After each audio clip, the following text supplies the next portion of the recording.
Good afternoon, everybody. Thank you for joining us this fine Sunday, sorry. We are here with the Rising Tide Foundation today. I am your host, Nicholas Jones, and today we have a class from David Gosselin. He is a friend of mine and a dear member of the Rising Tide Foundation. And today he has a brilliant class for us. He's going to go through some fine history. We have Revenge of the Soothsayers, a classic rebirth of archaic revival. So I'm going to hand the baton over to David. Thank you very much. Here we are. David. Thank you, Nick. And thank you everybody for coming. So I have quite a few slides and there's a lot of material that I plan to go through. So I will try not to ramble too much and just keep things moving so that we can really get a macro top-down view of world history, of modern history, which ironically I think is funny because there's this idea today that somehow the modern world has lost all mystery. Man is just this empty shell. He has no roots anymore. Everything has been commercialized and mechanized. So there's no more creativity. People have lost their faith in a higher power, in the divine, and materialism is rampant. And all those things you could say are true, but at the same time, I think it would be an incomplete picture if we left it there, because the reality is that when we talk to most people, when I talk to most people, maybe folks have had a different experience, but the emergence of modern Western civilization, the magic of our civilization is often, it is very puzzling to people. You know, how did we get here? How did we get from a world of soothsaying and rainmakers and shamans running the village to, you know, a world of the modern world where man has been able to fundamentally transform his relationship to nature, has been able to use science, creativity, really, to further develop the conditions that make possible the creative development of mankind. So, you know, today I think we're really burdened by what I'd call a dark romanticism, if you will. So there's this idea that before man was in this much purer state. He was in communion with the divine and with nature. And a lot of the reasons that man today is unhappy, that there's so much confusion, is because of the modern world, because of science and technology, which has forced man into this artificial system, this artificial machinery, where everybody is atomized and isolated. And as I'm saying this, a lot of people are like, yeah, exactly. Yeah. So it's like, okay, so if that's really the story, and if that's true, what do we do? You know, some people think that, well, you got to bring back the Latin Mass and bring back the high church and things are just going to magically resolve themselves. Others think you got to green the planet, get back in touch with nature, go to a psychedelic retreat, play the bongos, join your local polycule or polyamorous neighborhood, and everything's just going to take care of itself. You're going to transcend, and we're going to break away from all the dirty, artificial, industrial smog. So yeah, I'd call that dark romanticism. So I want to read people just to situate this and to get people acquainted with a few of the minds and the higher level minds that have been looking at this question and have inspired a lot of the modern debate, unbeknownst to many people. So the first guy is Nikolai Berdyaev. He was a Russian Orthodox philosopher. He called himself Orthodox. Different people would debate that. But for example, Alexander Dugin, who's very popular today and is considered a sort of Orthodox Russian influencer, he's very much influenced by Berdyaev. A lot of Dugin's ideas basically come from there. Berdyaev was a real Russian aristocrat descending from a very long line of Russian nobility. So the real thing. And I'll just read you a bit of what he says here, just to get the ideas moving. He says, men of intuition perceive.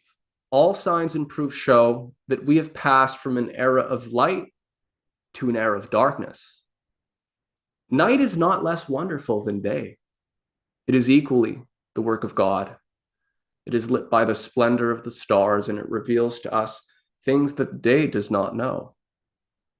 Night is closer than day to the mystery of all beginning. And so, as we're going to see here, as the theme develops, Berdyaev and others are very critical of the Renaissance. So this first section, let's just look at a few of the critics of the Renaissance, who they are and how they think. Berdyaev says, Leonardo, who is considered by some to be the greatest painter of all, is responsible for the mechanization and materialization of our life, for its deadness, and for the loss we have suffered of its highest meaning. He did not know himself what he was working towards. There was within the Renaissance all that was needed for its own annihilation. It freed the creative forces of man and gave his powers their highest expression in art. And in that, it operated within the realm of truth. But it also separated him from the spiritual fountains of life. It denied the spiritual man, who cannot but be a creator, and affirmed in his place the natural man alone, the slave of necessity. The triumph of the natural man over the spiritual man in modern history has led to sterility, to the destruction of humanism by its own self, to the end of the Renaissance. So Berdyaev, who's writing at about the time in the aftermath of the First World War, he's forecasting the end of modern Western civilization, which he rightly points out can be traced back to the Renaissance. So whenever we're talking about the modern world, whether we want to criticize it, praise it, or try to understand it, we can only really do that if we understand how it emerged from this mysterious time called the Renaissance. So Berdyaev's taking aim at the source here. But there are other people, very smart people, who are doing the same thing. John Ruskin, who was a major inspiration for Cecil Rhodes, for the establishment of the modern sort of British imperial brain trust, which spun off all these think tanks that we all know today, from the Chatham House to Council on Foreign Relations, from the Round Table. All these things are creations of students of Ruskin, like Cecil Rhodes. Specifically Cecil Rhodes. Cecil had listened to lectures by John Ruskin and was very moved by Ruskin had this idea of a universal Anglo culture, that if the British Empire was to really rule, you had to have this English culture that could be disseminated across the world, that would become the universal culture, the universal language. And so obviously you need art, right? You need ideas, you need to propagate different things that will help spread the language culture, and ultimately the higher mechanisms and systems of control underlying all that. So John Ruskin writes, the rationalists kept the arts and cast aside the religion. This rationalistic art is the art commonly called Renaissance, marked by a return to pagan systems, not to adopt them and hallow them for Christianity, but to rank itself under them as an imitator and pupil. In painting, it is headed by Giulio Romano and Niccolò Poussin. In architecture, by Sansovino and Palladio. nor is it merely wasted wealth or distempered conception, which we have to regret in this Renaissance architecture. But we shall find in it partly the root, partly the expression of certain dominant evils in modern times: over-sophistication and ignorant classicalism, the one destroying the healthfulness of general society, the other rendering our schools and universities useless to a large number of men who pass through. I'll read you one more. In contrast to the Renaissance, Ruskin writes, the greatest treasures of art which Europe at this moment possesses are pieces of old plaster on ruinous brick walls, where the lizards burrow and bask, and which few other living creatures ever approach, in torn sheets of dim canvas, in waste corners of churches, and mildewed stains. And he counterpoints the Renaissance with Venice for a very specific reason. I'll just read this last one and then explain. But he uses Venice as his proof to basically to vindicate his aesthetic and ideal and to demonstrate the corruption of the Renaissance. He says you have to look at Venice. And he's talking about, he's using architecture as his main example, but he's using that to then demonstrate the various ideas that emerge with the Renaissance and the effects that this had on modern society. So he writes, it is in Venice, therefore, and in Venice only, that effectual blows can be struck at this pestilent art of the Renaissance. Destroy its claims to admiration there, and it can assert them nowhere else. This, therefore, will be the final purpose of the following essay. I shall not devote a fourth section to Palladio, nor weary the reader with successive chapters of vituperation,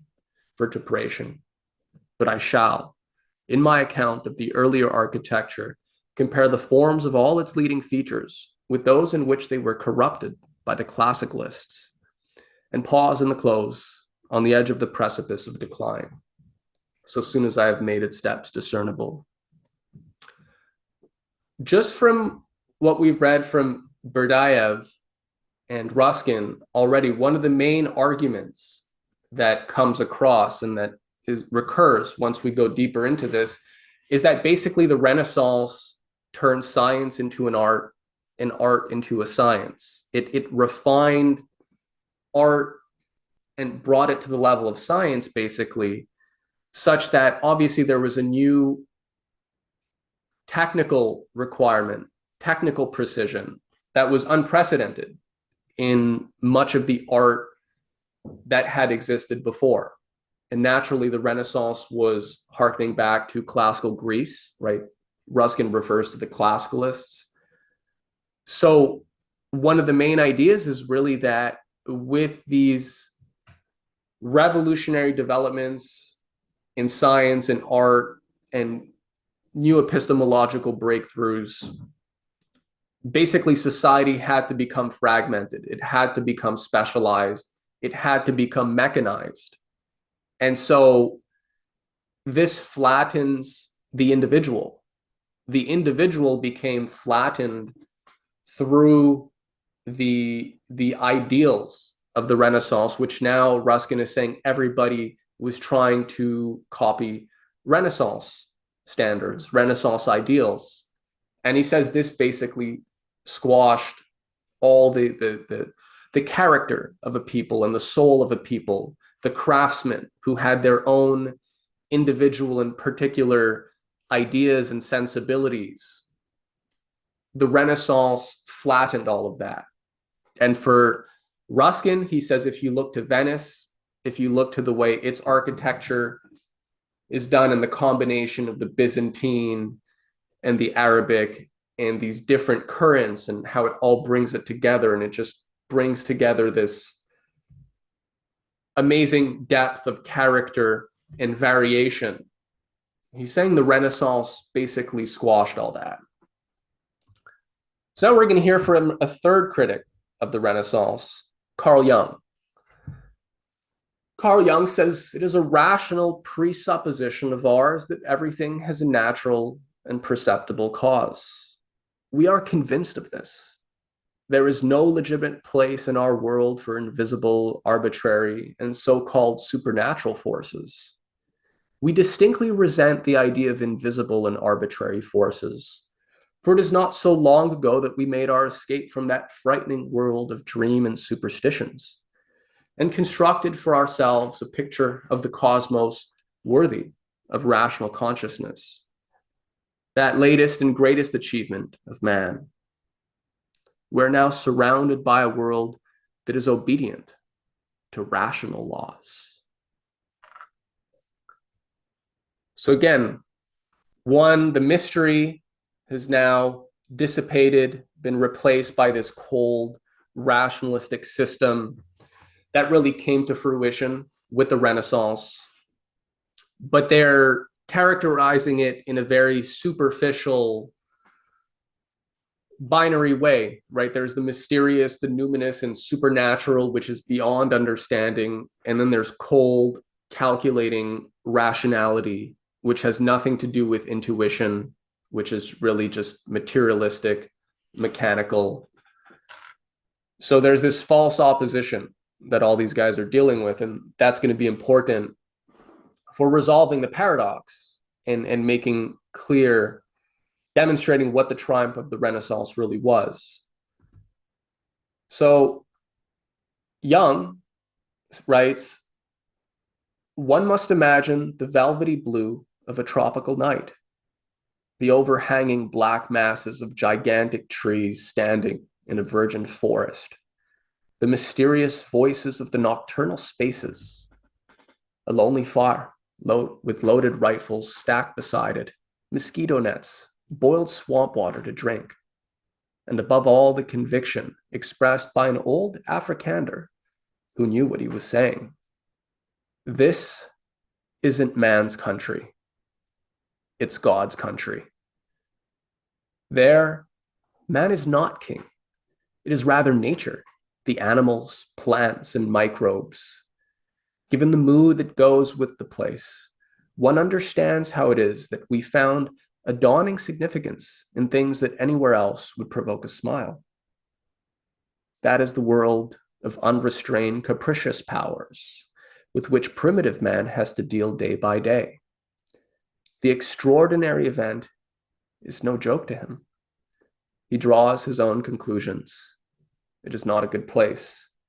The day is unfavorable. And who knows what dangers he avoids by following such warnings. So Jung, and this is from a lecture, Archaic Man, this theme of archaic civilizations has become pretty popular, again, where magic and soothsaying and divination still had a role to play.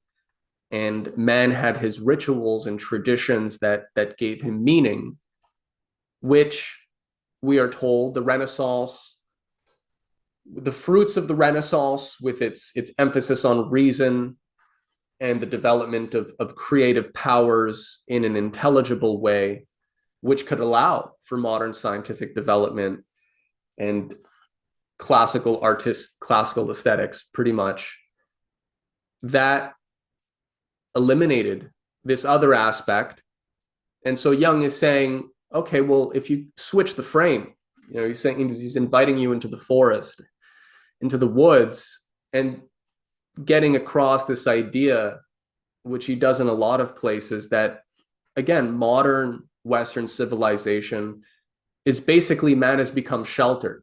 There are all these arbitrary and powers above his comprehension, but he's just sheltered so that he doesn't have to confront these things. And so this is where Jung thinks the psyche comes in. This is where Jung believes the psyche plays a crucial role in modern times, because it's inviting man into this numinous subterranean world of irrational forces that he can't ignore. right? And so Jung is saying, come with me, right? Do you want to explore this underground world, which, as much as you would like the light of reason and the light of modern history to dispel it, you can't. And to the degree that you try to, modern man is haunted, right? He's just created a whole new set of demons that he can't keep at bay despite the greatest fortifications of his reason. And so I'll just read you something before we transition. This is from The Golden Bow by James Frazer, where he talks about the origins of early civilization and the role of magic played. Hence, in savage communities, the rainmaker is a very important personage, and often a special class of magicians exists for the purpose of regulating the heavenly water supply. The methods by which they attempt to discharge the duties of their own office are commonly, though not always, based on the principle of homeopathic or imitative magic. If they wish to make rain, they simulate it by sprinkling water or mimicking clouds. If their object is to stop rain and cause drought, they avoid water and resort to warmth and fire for the sake of drying up the too abundant moisture. Such attempts are by no means confined, as the cultivated reader might imagine, to the naked inhabitants of those sultry lands like Central Australia and some parts of Eastern and Southern Africa, where often for months together the pitiless sun beats down out of a blue and cloudless sky on the parched and gaping earth. Well, anecdote here, when I was taking care of the apartment building where I live, I was going into one of the apartments to help somebody with something, and he was an African man. I'm not sure where he was from, but he was watching, it was some African show on Netflix, streaming show, and it was this lady shaman, right? And she was saying, Ogobu, you understand why the crops are failing and why, there's no water. It's because the people have lost their morals. They've lost their traditions. And so you need to, if you want to bring back the water, if you want to stop the crops, the death, the drought, you need to get right with the divine.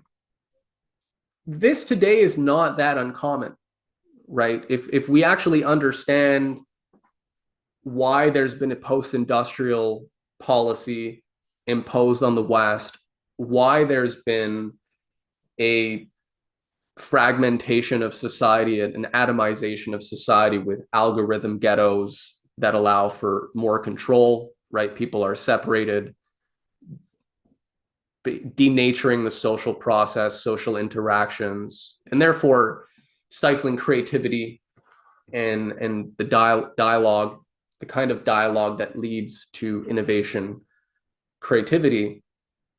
A lot of it comes from people that are associated with the occult, right? And the idea of, and banking, which are very closely tied and they've always been closely tied to questions of power, right? And whether you go to the ancient tribes and the rainmakers or shamans, or you go to the temple at Delphi, where the oracle and the treasury is located, right? It was big money to get your prophecy, to get a prophecy or a forecast. Some things, they say nothing new under the sun. Zooming out a bit and seeing how this stuff has played out in different periods of time and sort of just taking a distance from our current situation, I think it can be very useful. Frazer goes on, but in savage society, there is commonly to be found, in addition, what we may call public magic, that is sorcery practiced for the benefit of the whole community. Wherever ceremonies of this sort are observed for the common good, it is obvious that the magician ceases to be merely a private practitioner and becomes to some extent a public functionary.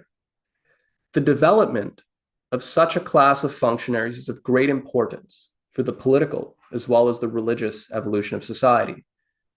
For when the welfare of the tribe is supposed to depend on the performance of these magical rites, the magician rises into a position of much influence and repute, and may readily acquire the rank and authority of a chief or king.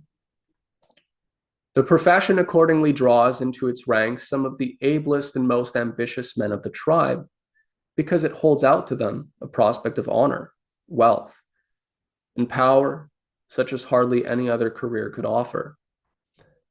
The acuter minds perceive how easy it is to dupe their weaker brother and to play on his superstition for their own advantage.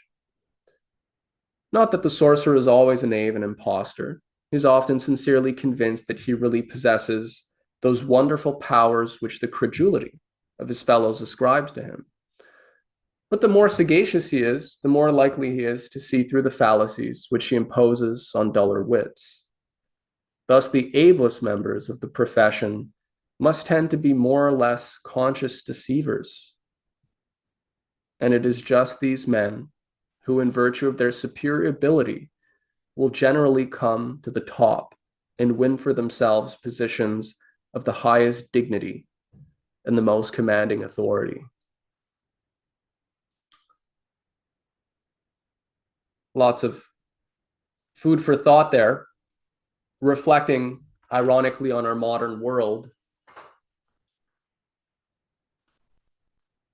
In the past, I've talked a lot about Aldous Huxley's Island, and I think it's very relevant to understanding the quagmire of the modern world. And basically, if we want to disabuse ourselves from these artificial constructs and these false oppositions between modern and ancient societies, tradition and progress, in Huxley's Island, he's talking about a society that has, unlike Brave New World, where it's a scientific dictatorship and everything is sort of commanded top down. The island is a global village, and this in his final novel. And people have willfully rejected industrialism, modern science and technology, other than a few little innovations, because they've gotten in touch with their deeper spiritual self, right? Their fully actualized self. They're meditating. It's a global village. The families are pretty much global. They're communitarian families. There are no single unit families. But what's interesting, what's useful about the island is, when I think of our current situation, you seem to have this opposition between the traditionalists or radical orthodox that believe, yeah, we need to go back to a traditional sort of, you could say, medieval or earlier Roman Empire, Christian Roman or Byzantine hybrid empire, where mystery still animated much of man's life, right? The modern rationality had not emerged. Modern science and technology hadn't corrupted everybody. People were still held by traditions, lasting values. And then you have on the flip side, the secular, radical, environmentalist, blue-haired, psychedelic ayahuasca retreat attending hippie of one kind or another, who thinks we need to get back in nature, get back in touch with nature and the balance between man and the universe has been distorted through dirty science and technology and industry.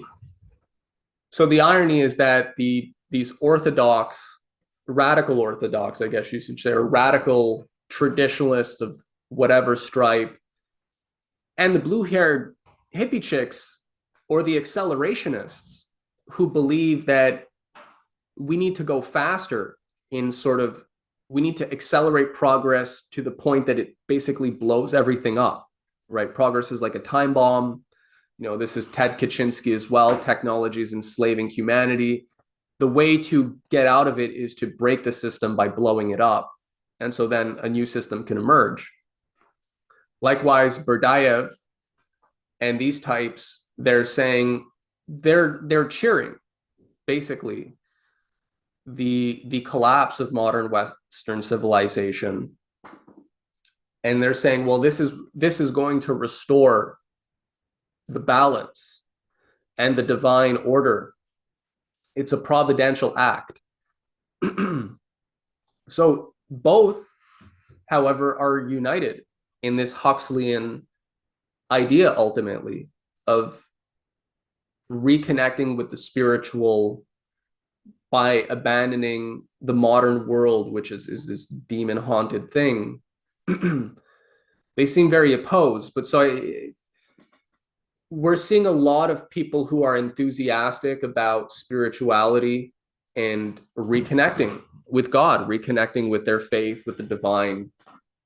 And that's good. But even as Jonathan Pajot, he mentioned this, that hunger for mystery and the spiritual, it's good. It can have good consequences, but it can also have other consequences if people aren't able to deal with this question of mystery in the right way. So today, I've talked a lot about, or there's a lot of, I've covered things like the Stanford Research Institute's Changing Images of Man document, and the idea that there needs to be a transition from the age of abundance to an age of new scarcity. I think people, if they look around now, right, we're in the throes of a post-industrial system that's kind of coming apart. Is the promotion of spirituality, or if people are not careful, of course, if you're overseeing this new era of new scarcity and deindustrialization, people are going to have to accept much lower standards of living, right? Scarcity of resources of all sorts.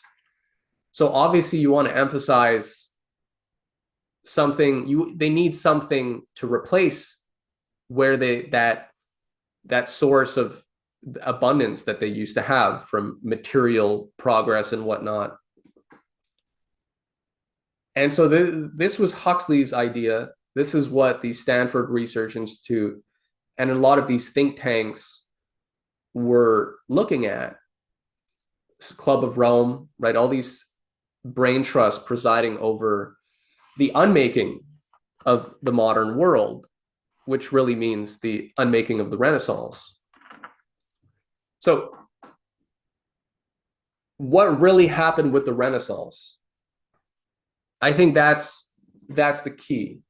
There's a lot of official stories, official narratives, and I think a lot of people's grievances and lamenting the loss of mystery and spirituality, it's not really that any of these things are gone or have ever left, but it's that people forgot or are confused about the basic story of where the modern world comes from.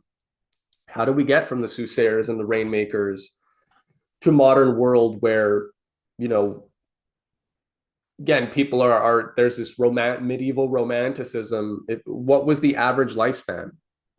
You know, there's some of these basic numbers, when some of these basic facts, you know, people are romanticizing. Yeah, sure, okay.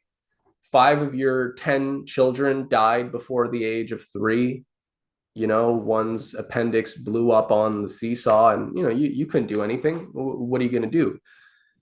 So, and people are closer, obviously, because they have less sense of security. They have a deeper, there's a sense of faith. You have to place your faith in something higher because there's so little that you're in control of.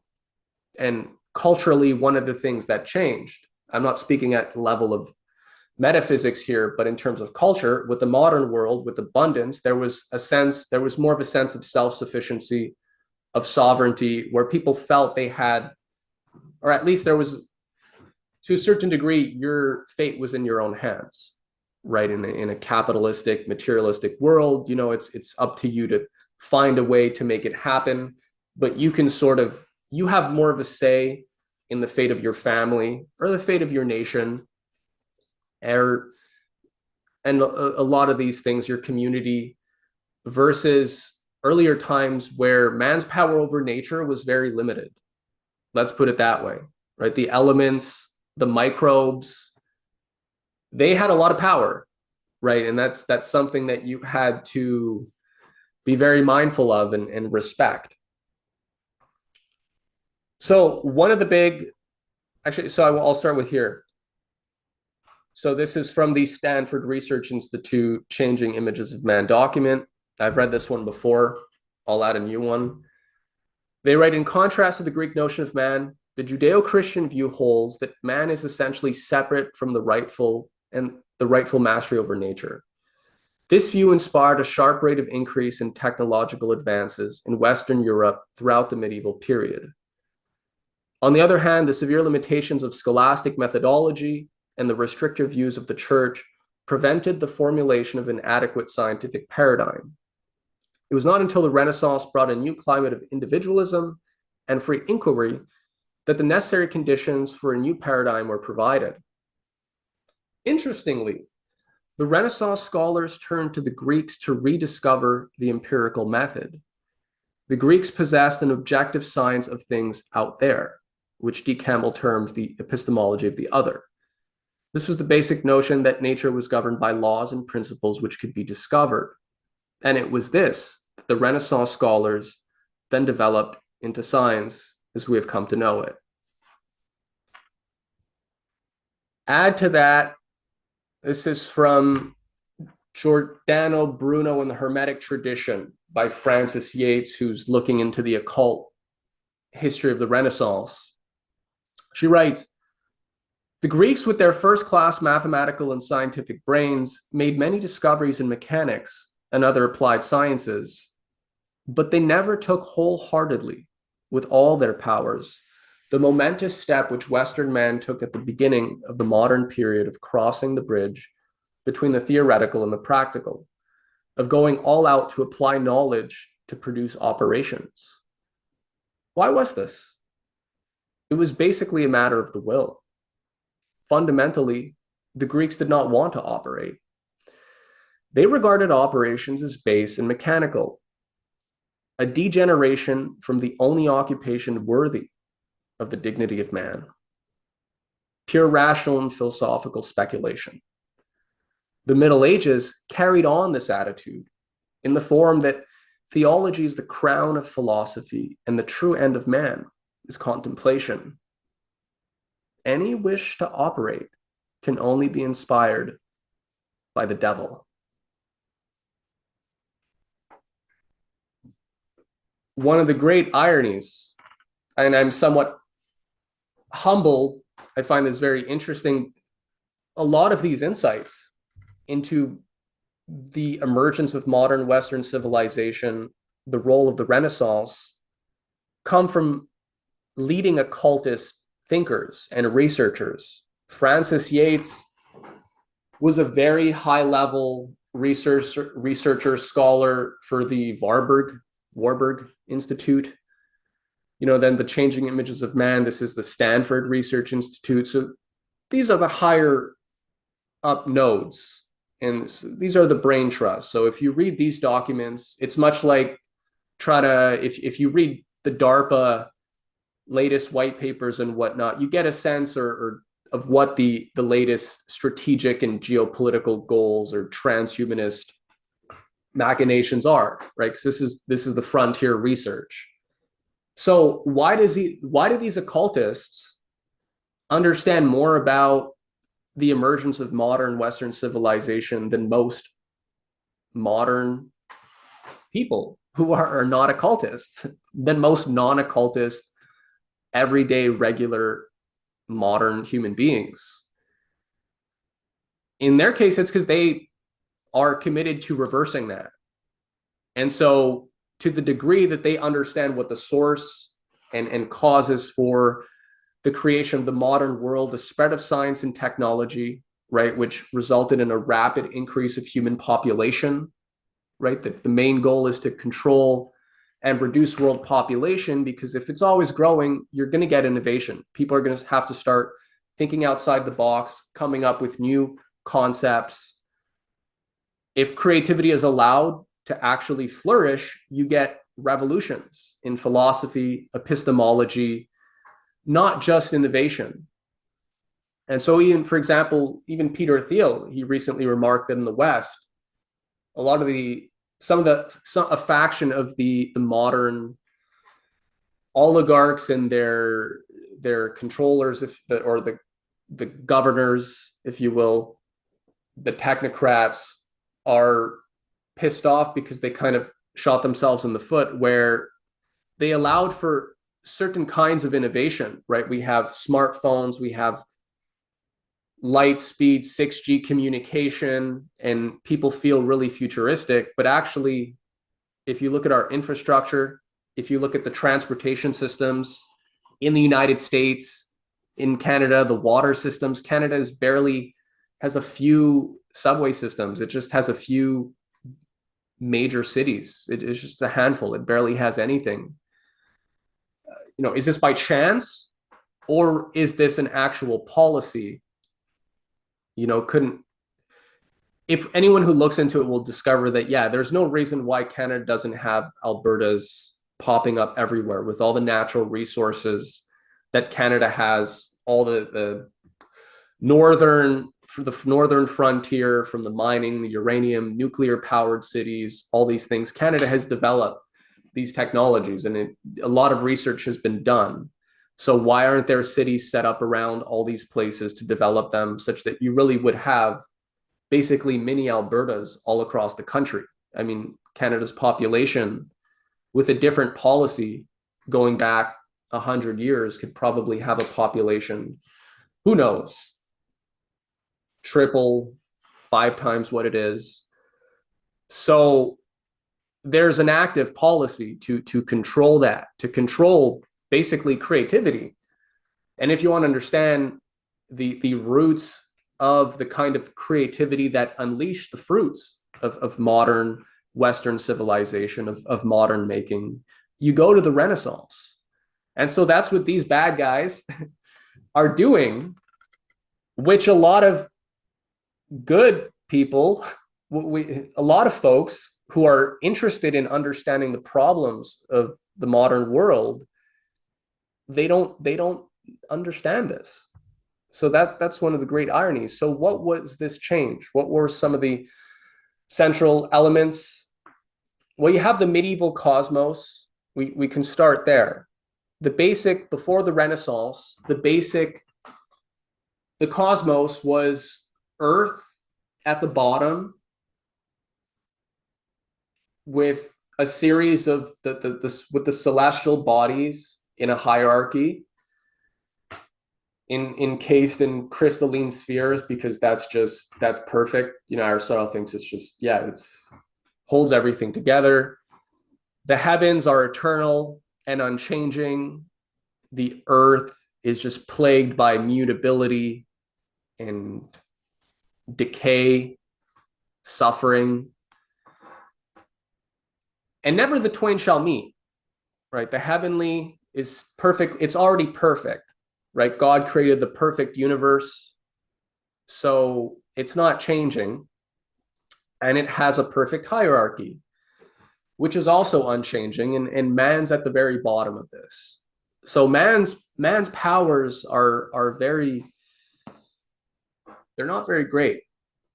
The best he can really hope for, if you take the sort of Aristotelian scholastic model, is to become learned in the art of ratiocination, comparative knowledge, syllogism, syllogistic reasoning, using logic to manipulate things at a certain level, use your understanding to perform basic operations.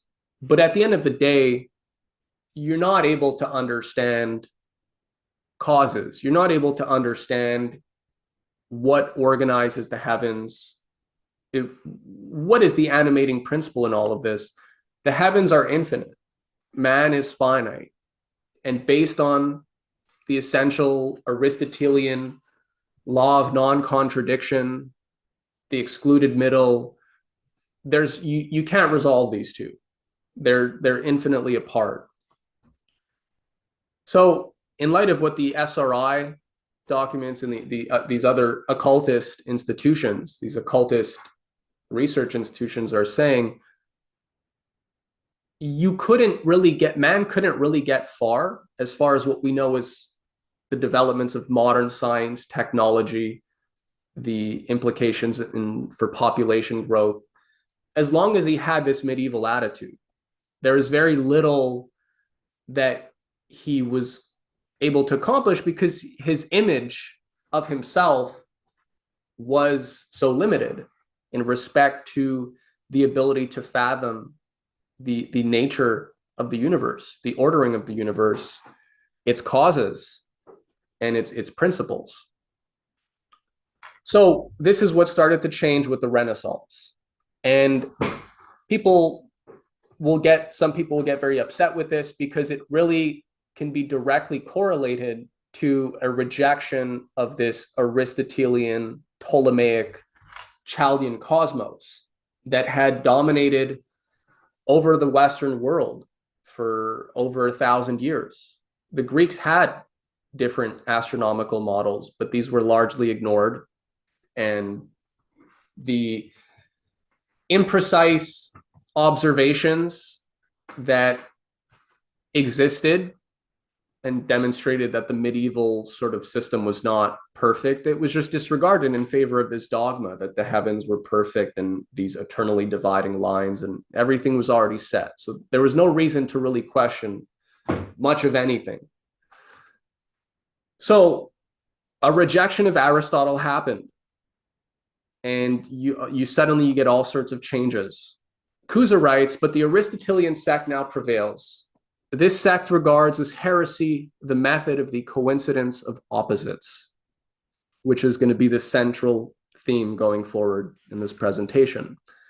Yet the endorsement of this method is the beginning of the ascent unto mystical theology. Hence this method, which is completely tasteless to those nourished in this sect, is pushed far from them, is being contrary to their undertaking. Hence it would be comparable to a miracle, just as would be the transformation of the sect, for them to reject Aristotle and to leap higher. Again, here Cusa's alluding to a mystical theology. So I think one thing that will become clear is science also requires a leap of faith. People today think of science as this scientism, this cold rationalism paired with all sorts of crazy transhumanist ideas. But as Cusa points out, the basis of science, it depends on a leap of faith. Namely that man, the microcosm, the mind of man, has the capacity to fathom and unfold the mind of God, to understand it in however imperfect or imprecise a manner, but to investigate it, right? And to understand the relationship between creation, the process of creation, the created world, and the creator. And this basic Trinitarian idea, to the degree man can't bridge these three aspects of the Trinity for Cusa, he says you're not really going to be able to think about the cosmos or man or God or how these things come together. And this is what started to change. So there we have Kepler, who writes, where Aristotle draws a universal conclusion and convicts Plato of the stupidity which is his own fantasy. And finally, where to the Platonic picture of the self-taught slave, he opposes a contrary picture of his own, asserting that the mind in itself is empty not only of other knowledge and mathematical categories, but also of species. And it's just a blank slate, so that nothing is written on it, but everything can be written on it. From this aspect, I say, he is not to be tolerated in the Christian religion. Whew. So, Kepler's firing a shot right there. And this was known. This is something that anybody could know and verify. But Aristotle had the upper hand. The Aristotelian outlook and epistemology is pretty much what governed most of the Middle Ages. It was, as Cusa says, it was like a sect.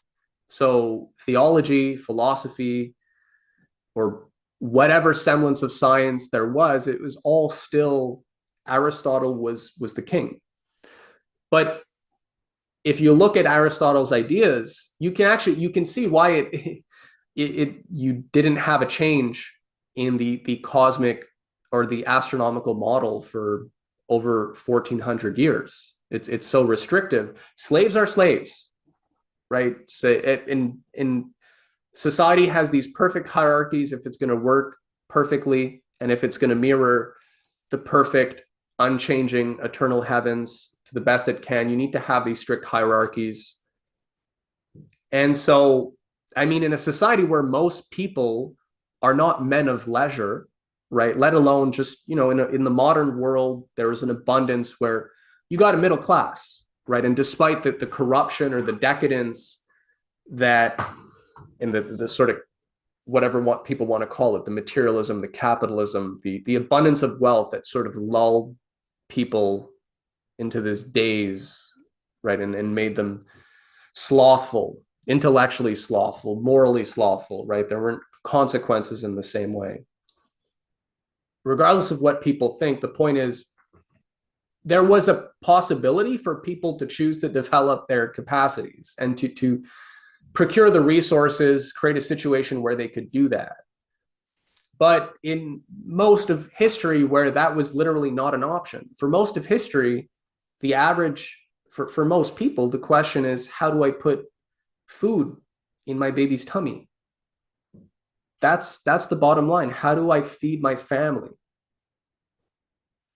So obviously, if you think that the slaves or the non-nobility versus the nobility, these, there's this perfect hierarchy, and that's how most people have sort of conditioned, and that's how systems are governed.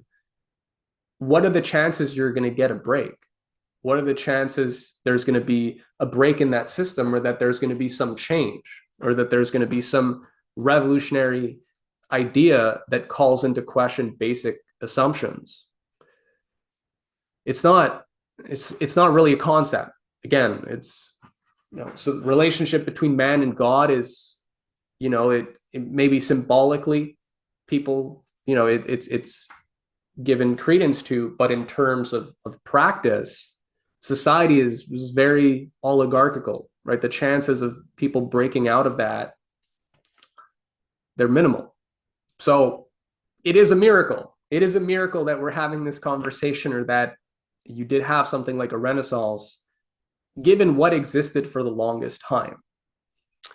This is also, I think this is why a lot of the occultists, a lot of the oligarchy, the imperialist factions of the world are quite irked.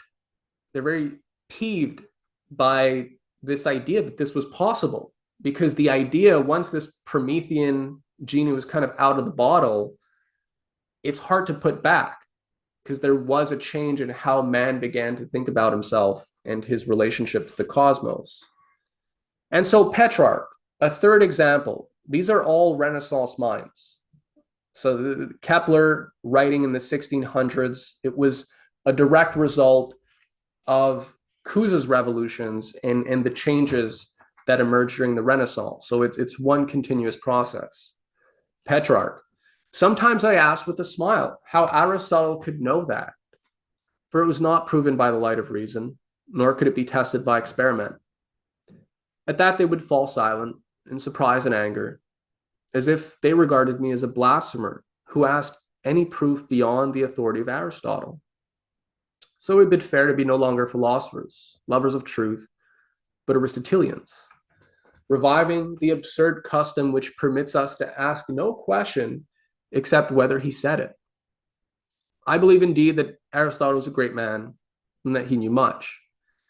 Yet he was but a man, and therefore something, nay, many things may have escaped him. I will say more. I am confident beyond a doubt that he was in error all his life. Not only regard small matters where a mistake counts for little, but in the most weighty questions where his supreme interests were involved.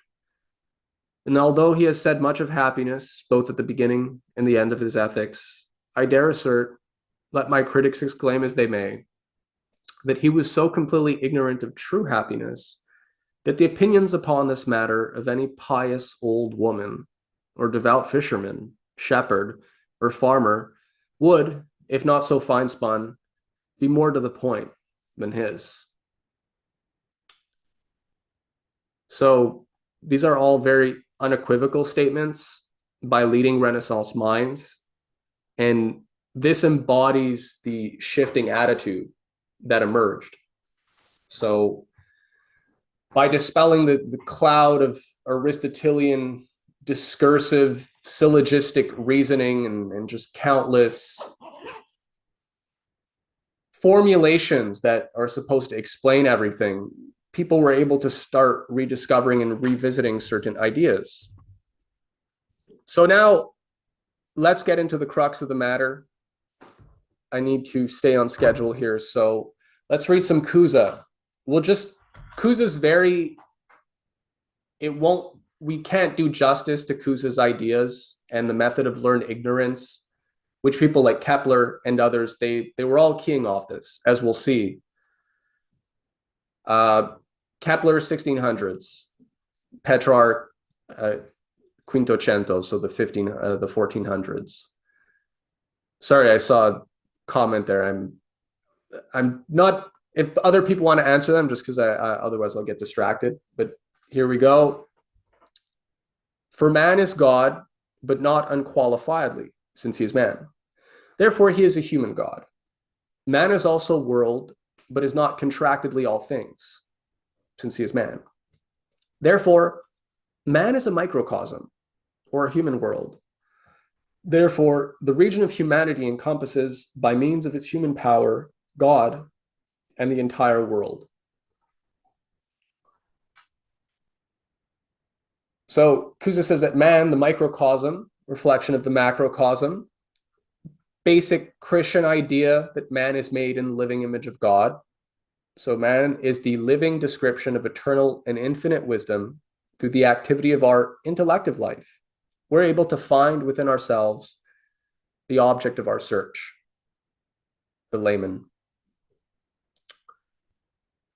So Cusa now, he gives in his Didacta Ignorantia, published in 1440, Cusa he provides a series of mathematical and geometrical examples which take us to all sorts of truths and allow us to make all sorts of epistemological leaps. So we can't do all that here. We'd be here for 20 hours, but I want to give people a taste of it. Just one example. People have probably encountered this before, so we'll maybe just add a few variations on that. The classic example is the squaring of the circle, and the point being that there are incommensurable magnitudes. There are transcendental magnitudes. One thing can't always be compared to another. Cusa makes the point that what we know is basic knowledge, our basic means of attaining knowledge is using comparison. So what most people rely on is comparative knowledge. You seek to understand what you don't know based on something you know. And you're going to compare what you know with the thing that you don't know and try to understand how one is similar or dissimilar to the other. And in that way, you can begin to discern, to differentiate, and to develop more nuanced and complex ideas and conceptions that allow you to understand the world. Here, he's using his example to say that's what technically that kind of knowledge, that category of knowledge, is called ratiocination or comparative knowledge or logic. You're comparing one thing to another and you're deducing certain basic axioms, postulates, you're formulating basic postulates according to these comparisons and what conclusions you can draw. So Kuz is saying there's something higher, and that unless people are able to leap higher beyond this Aristotelian realm of comparative knowledge, the comparison of particulars, Aristotle in his Politics, when he's trying to investigate what is the best kind of state, well, he's saying, let's compare a monarchy to a democracy, and let's compare a democracy to an oligarchy, and let's compare the monarchy fused with a democracy, or the oligarchy fused with a democracy, and let's find the most efficient system. The first principles, what is the nature of man? Aristotle says very little on that. And what he does in terms of how man attains knowledge is completely anti-Platonic. It's the opposite of Plato, and therefore Cusa. The idea that Cusa just laid out about the microcosm and macrocosm, and being able, through the activity of our intellective life, we're able to find within ourselves the object of our search. If people study Aristotle, that's not how he thinks about knowledge. It's very different. And we're going to look at that in the final section.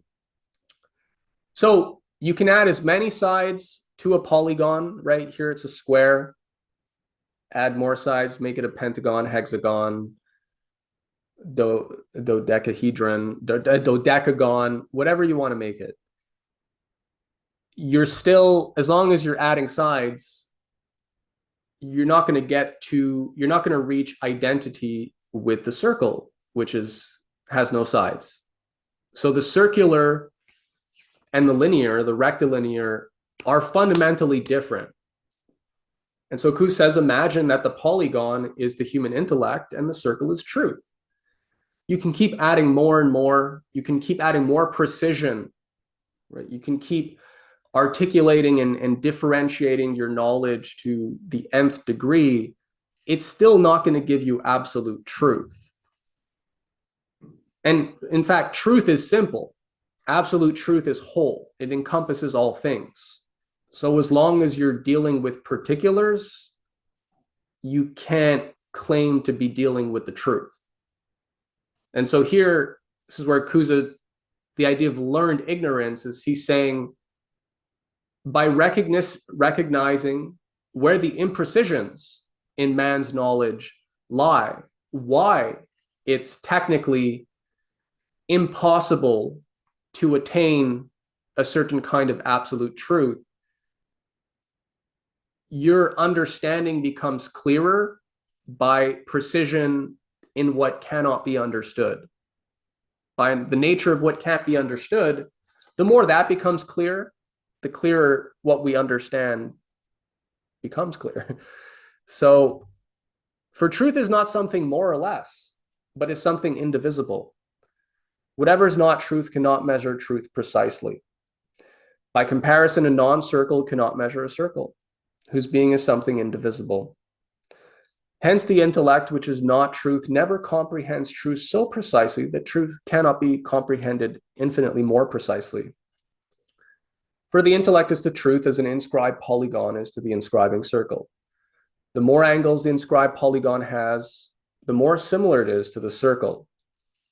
However, even if the number of its angles is increased ad infinitum, the polygon never becomes equal to the circle, unless it is resolved into an identity with the circle. So here's where there's a leap. He's saying, okay, so truth, like God, is not a matter of quantity altogether. As long as you can go closer, move closer, further, more or less, which is all within the realm of logic, ratiocination, you're not at the real thing. But if you free the maximum and minimum from quantity, by mentally removing large and small, you will see clearly that the maximum and the minimum coincide. Now, this is the point that this is what shatters the whole crystalline Aristotelian edifice that the medieval cosmos is built on.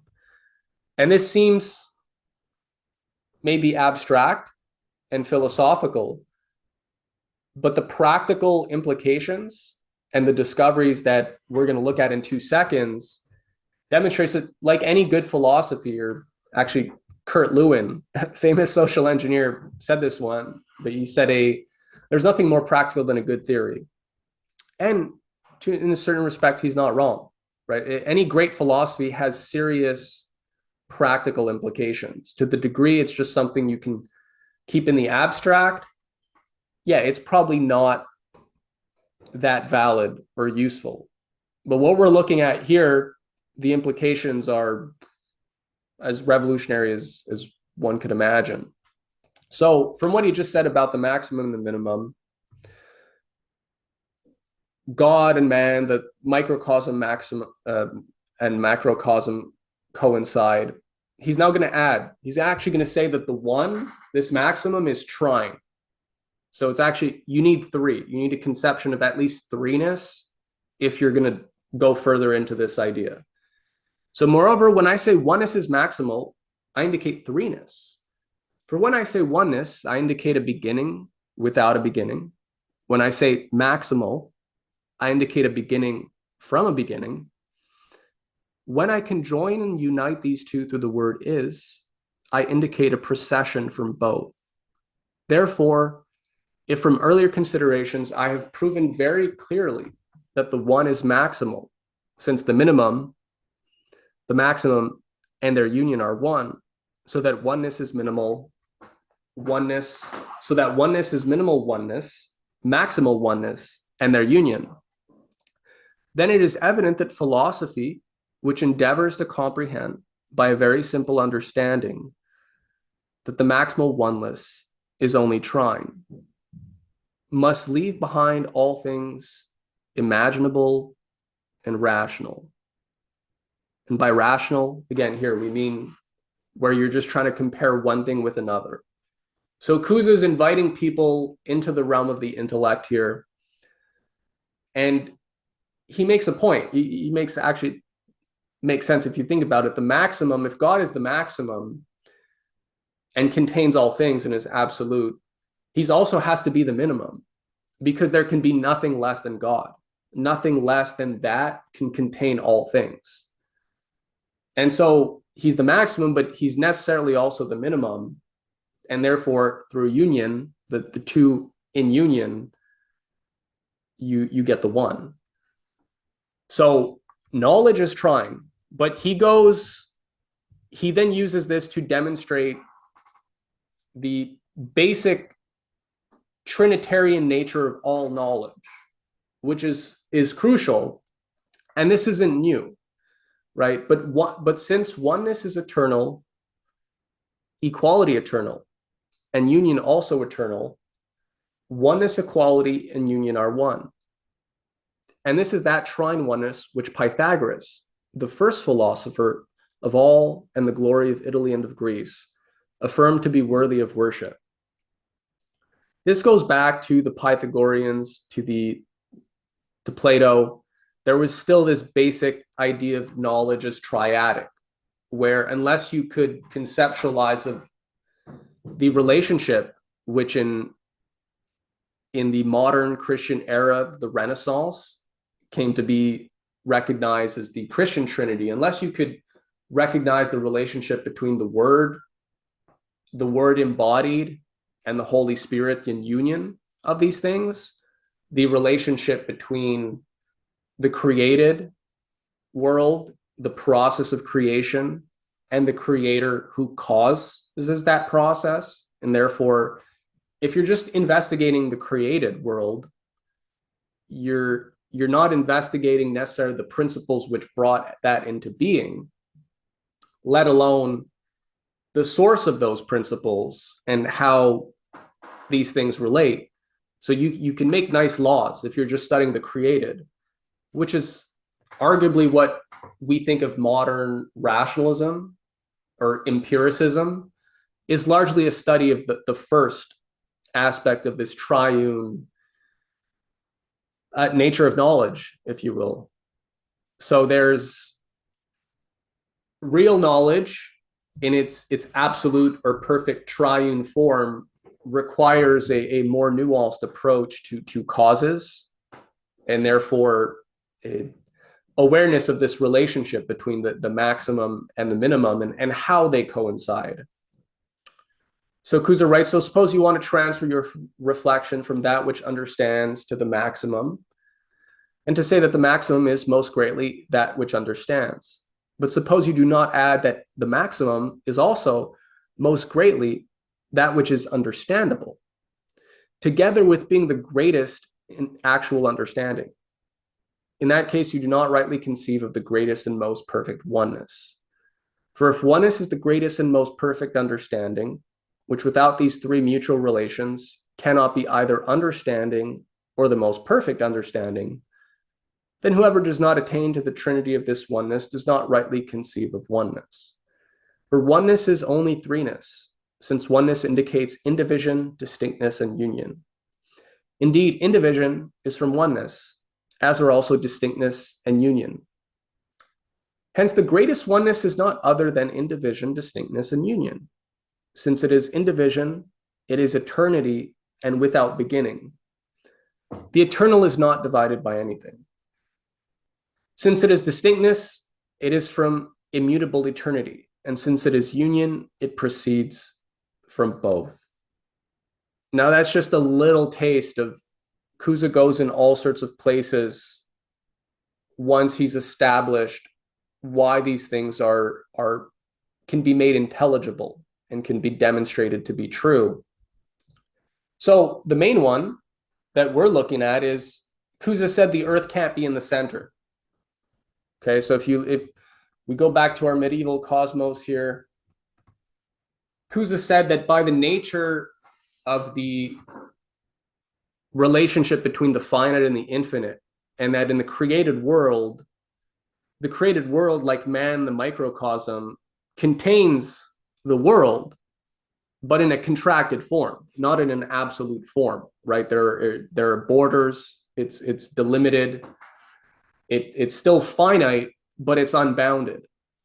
And so by drawing a distinction between an absolute one infinite cosmos and a contracted infinite world, the world we actually live in, he makes the point that the created world can't have a center.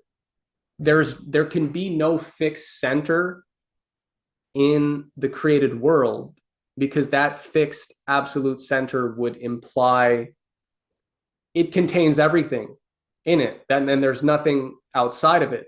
But in order for there to be that center, you have to refer it to something. How do you know it's the center? It creates an absurdity. So he's saying, using your reason, you can use your reason to recognize that it's impossible for there to be one fixed center in the universe. And so therefore, the earth can't be in the center. Now, the effect is, okay, so what does that mean? Where is the earth?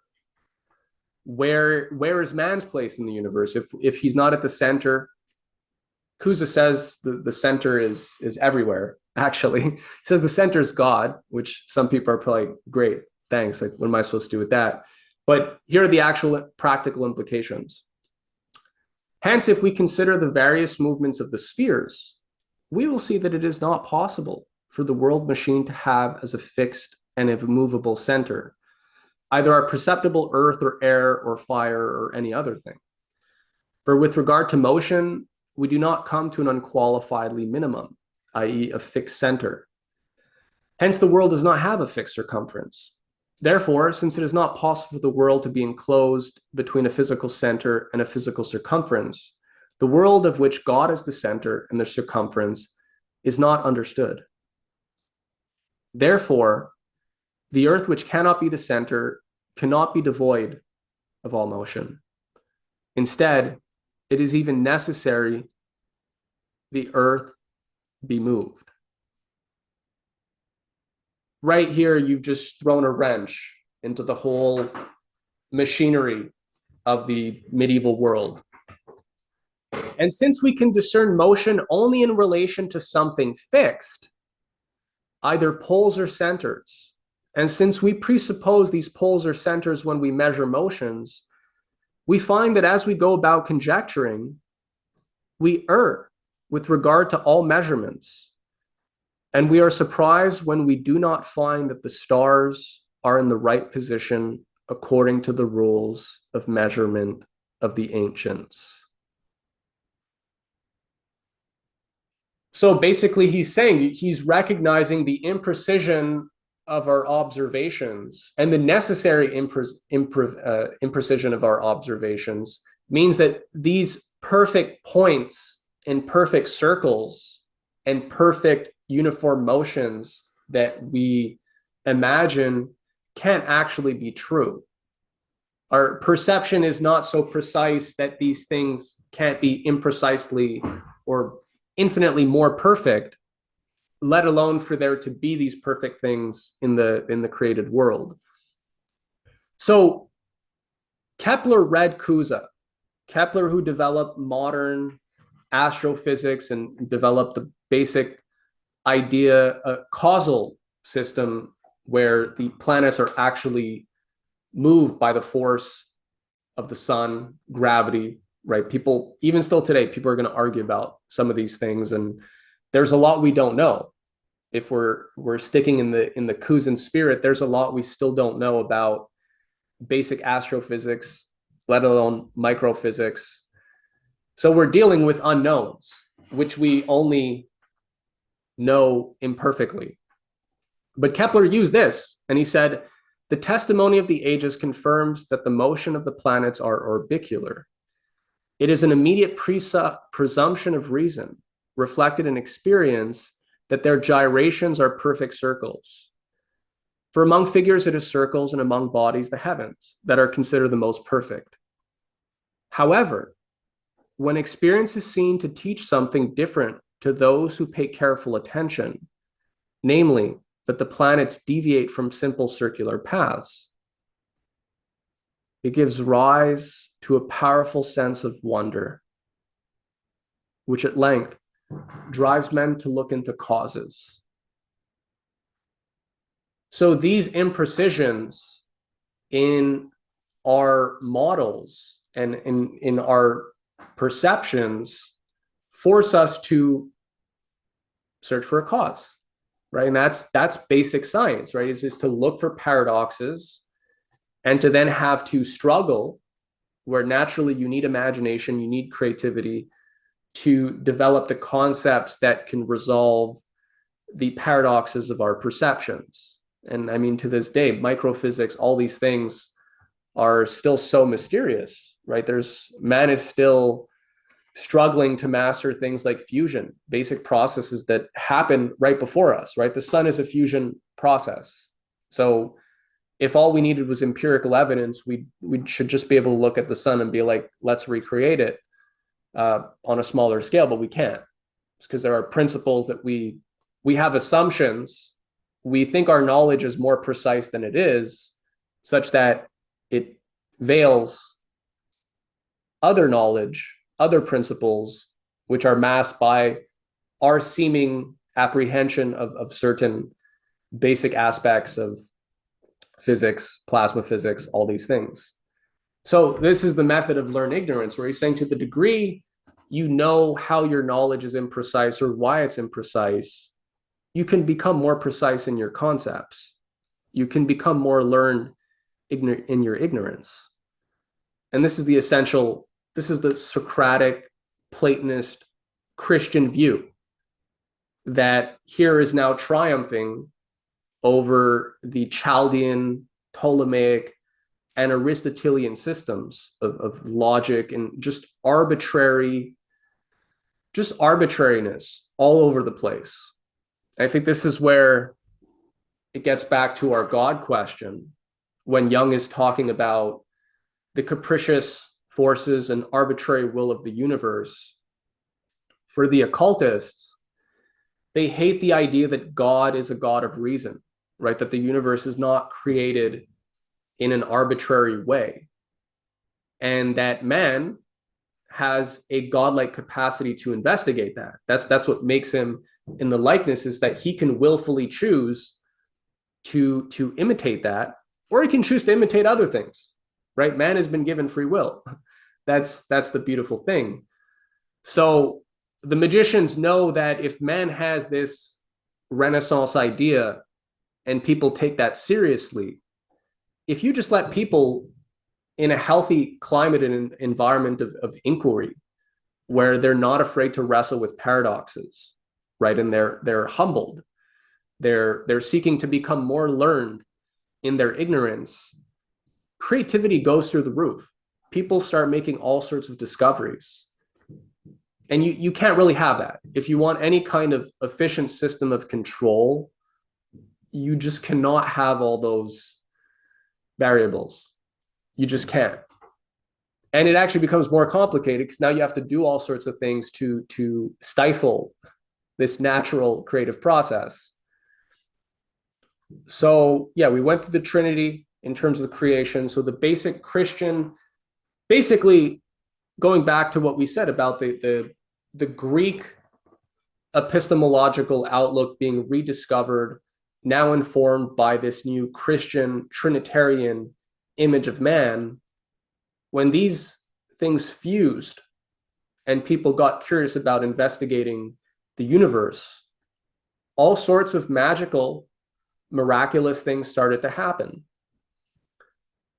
The soothsayers were basically, now they start going out of business, right? The rainmakers start going out of business, the astrologists, the diviners, and the sort of corrupted priesthoods, whether you want to think of the occult priesthoods or the established institutions that were corrupted. I mean, all these guys are now taking a hit because of this revolutionary concept, which is innate, this revolutionary principle, right? Because it's a principle which is innate in everybody. Everybody has this capax day to conceptualize this the Trinitarian nature of all knowledge and how they choose to unfold that. Further, Cusa, we have the Florence Duomo here, where the Council of Florence was partly held.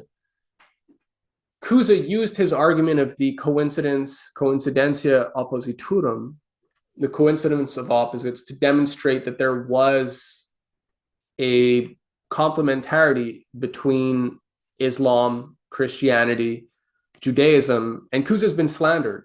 To this day, one of the reasons that Cusa is, despite being pretty much the father of the Renaissance, who made possible all these transformations in self-image and in astrophysics, philosophy, which, as we'll see, people continue to use in perverted ways today. And a lot of what people think is modern philosophical discourse and dialectics comes from a perversion of these ideas. Cusa was slandered because he said, oh, he's this kind of Jesuitical ecumenicist. He's saying all the faiths are equal. But what he's actually saying is that if you recognize that all knowledge is by its nature Trinitarian, that there has to be this relationship between the creation, the process of creation, and the creator, and that as long as you don't have that, you don't have the full thing. He said, to the degree that the other faiths approximate or demonstrate aspects of this Trinitarian concept, they're all compatible. And he's saying, to the degree these faiths are claiming to point into the directions of truth, they're going to have to point to this Trinitarian idea because it's the nature of all knowledge. And he's saying that's the basis of what Christianity is rooted in, is this Trinitarian idea, which again, this is embodied in the basic Nicene Christian idea: Christ, the Word made flesh, the Holy Spirit, the union of the three persons. It's what this is about, right? It's something we can meditate on for a while, and it leads to all sorts of breakthroughs if we're able to have the proper approach, as Kuza's insisting, right? A Socratic approach, a method of learned ignorance, such that we can unfold the enfolded idea, the enfolded truths, which are infinite and can therefore always be further elaborated. That's the other implication. By the nature of human knowledge and the human intellect, these things, there is no, it's, the development is not finite.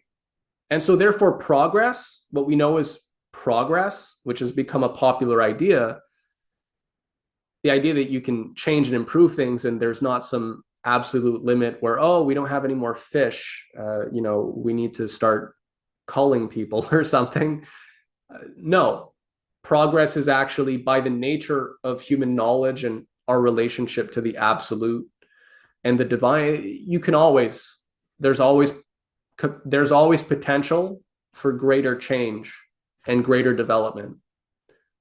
But you need to know how, right? Whether it's in physical economics, introducing new economic platforms and new physical principles, or whether it's in resolving epistemological or spiritual or philosophical debates, it's what matters is the approach for Kuza. So he added to this, all legislation, another modern concept. Oh, wow. All legislation is based on natural law, and any law which contradicts it cannot be valid. So man's law is based on natural law. Hence, since natural law is naturally based on reason, all law is rooted by nature and the reason of man. Can't have arbitrary things. All legitimate authority arises from elective concordance and free submission. There is in the people a divine seed by virtue of their common equal birth and the equal natural rights of all men, so that all authority which comes from God, as does man himself, is recognized as divine when it arises from the common consent of the subjects. It is the common opinion of all experts on the subject that the Roman people can take power to make laws away from the emperor because he derives his power from the people. When they order something contrary to a divine commandment, it is evident that the commandment does not share in the divine rulership, and no one should obey it. No one is obliged to observe an unjust law, and no living person is exempt from a just one. So again, here, yeah, it's not just a magician or shaman turned king or some oracle or some other, person invested with arbitrary authority that gets to call the shots, right? Their arguments are still subject to reason, and every human being has the capacity for reason. So naturally, this idea is also very bothersome for the occultists because the mystery schools had a different system, right? Knowledge was initiatory, it was experiential, and you had to pass through different levels. And there were people who would get to decide if you could access those higher levels of knowledge, right? If the esoteric stuff could be revealed to you, or if you just had to settle for the exoteric version. You don't have this in what we're describing. So, yeah, this is our final part. How are we doing for time here? Okay, we're doing good. Where did it all go wrong? Where did it all go wrong? Right? Today, I mean, do I even have to say it? From psychedelic mystical experiences to, again, we're just going to bring back, we need to go back to some medievalist, or theocracy or, Roman imperial model to get back in touch with the divine and to bring the mystery back into the world, to recognize divine hierarchies, which the modernist spirit flattens out in this idea that every human being has the capacity for reason, right? All these stupid concepts. How do you put the genie back in the bottle, right? How do you pervert these concepts so that people basically become confused about themselves, right? About the very nature of themselves. Would people really be tolerating the the deindustrialization, Malthusian degrowth policies, and all the despair that sows, right? Now cost of food is getting high, right? Young people don't really have much enthusiasm about the future. And they kind of seen that, yeah, there used to be at least an idea that if you could work hard and you did your best, you're going to be able to, rise up and have more advantages. And all sorts of reports, there's all sorts of proof to demonstrate that idea is increasingly, there's a dwindling prospect for that. So in that light, it's normal, I think, that people are doubting man's capacity for a reason, and that you need a magician type, you need a sorcerer type, you need a leader, right, of some sort that can kind of bring things back, right? Use his gnosis, right? Use his vision to take us somewhere that, we most of us just have no idea how to get out of our quagmire. So Carl Jung studied Nicholas of Cusa. As we'll discover, most of the occultists trying to subvert Western civilization have studied Cusa. The alchemists are, as it were, the empiricists of the great problem of the union of opposites, whereas Nicholas of Cusa is its philosopher. Jung writes, what the alchemist tried to express with his rebus and his squaring of the circle, and what the modern man also tries to express when he draws patterns of circles and quantities, is wholeness, a wholeness that resolves all opposition and puts an end to conflict, or at least draws its sting. The symbol of this is a coincidentia oppositorum, which, as we know, Nicholas of Cusa identified with God. It is far from my intention to cross swords with this great man. My business is merely the natural science of the psyche, and my main concern to establish the facts. How these facts are named and what further interpretation is then placed upon them is of secondary importance. Natural science is not a science of words and ideas, but of facts. I am no terminological rigorist. Call the existing symbols wholeness, self, consciousness, higher ego, or what you will. It makes little difference. I ever got the hexagram of Solomon by Eliphas Levi. Maybe some folks are familiar with the name. The two triangles and ancients represent the God of light and the God of reflections, of mercy and vengeance, the white Jehovah and the black Jehovah. The light and the dark aspects of God are unified. Yeah, so God's got justice. He's also got an appetite for vengeance. He can be very nice, but he can be very cruel.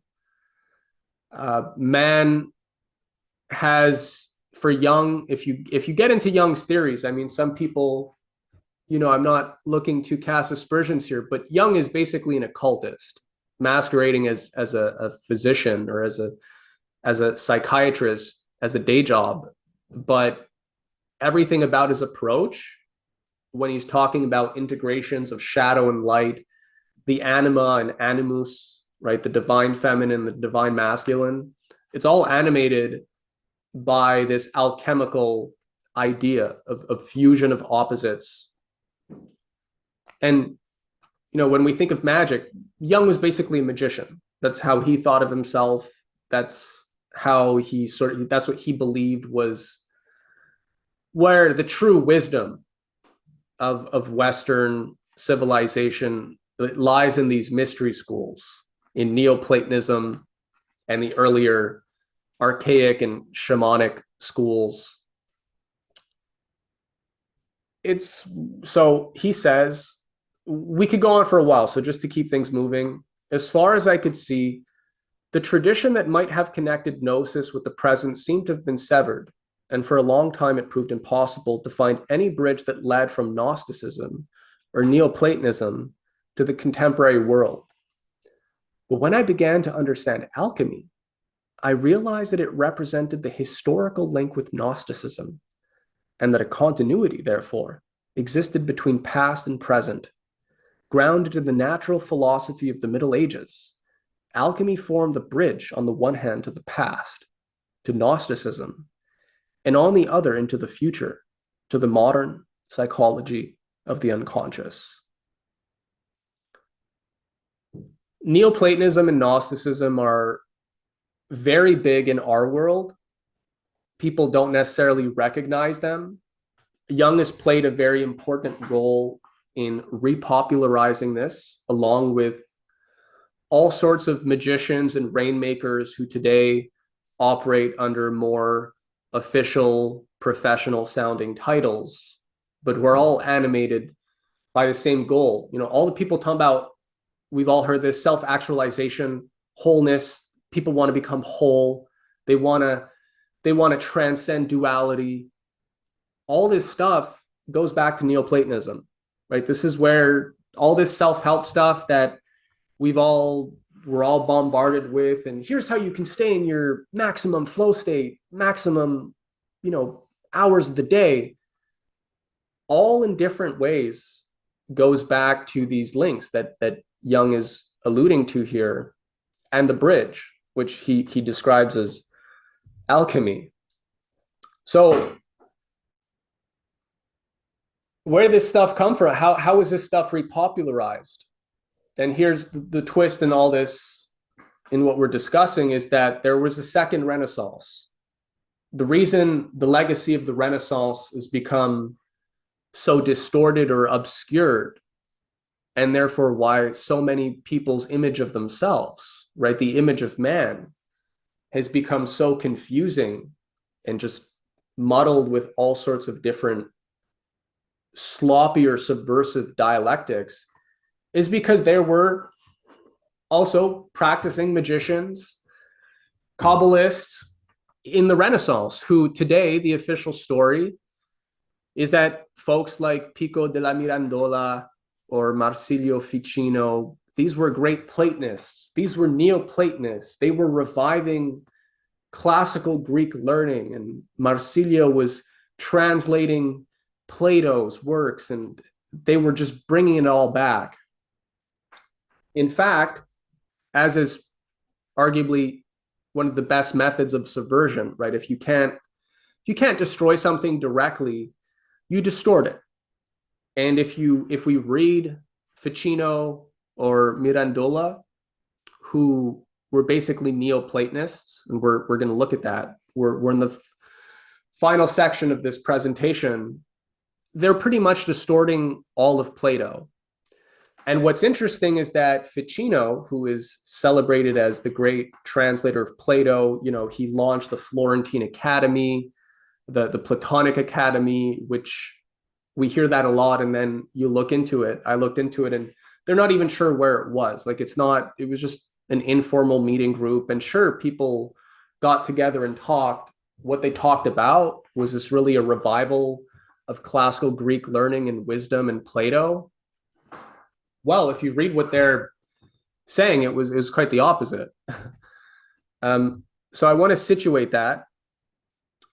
But yeah, so Pico, I like the name. Contradictory things coincide in a single nature. Pico has very interesting, as it's called, the 900 Theses. So he has a series of these theses on everything from Kabbalah to Orphism, right? Understanding how Orphic theology works, how secrets are passed down, the composite gods, understanding what the different gods and different arrangements mean, or different, the combination of different deities, how this relates to astrology, the planets, the qualities of the different planets. He's got 900, there's a copious amount of all sorts of interesting stuff conceptually, as far as the mystery school stuff goes. If people want to understand it, Pico pioneered this stuff, and he died very young. He died, people can do the math, I think he was 30 something, 31. And some people say he was poisoned. Other people, I watched a presentation recently where he pointed out that when his body was, I believe the grave was exhumed or something, he seemed to have broken bones.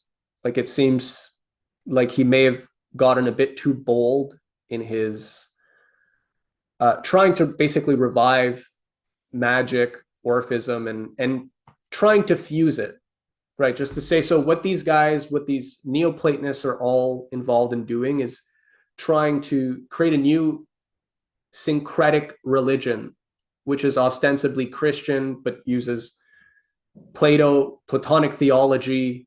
Pico uses Kabbalah. They use all the Orphism, theurgy. They just want to bring it all in and bring it all together. So this was also being supercharged. This is what was coming back with the Renaissance. So I just want to read, this first. So one of the key ideas that people can take away is what's called the Prisca Theologia. So these are the ancient theologies. Because the question is, how are you going to reconcile all these seemingly opposing faiths, right? The Kabbalah, which has both a mystical, an official written version, and also a mystical oral second version. So the idea being that Moses had two sets of revelations and one was passed down to initiates. How are you going to reconcile that? Platonism, Zoroastrianism, Pythagoreanism.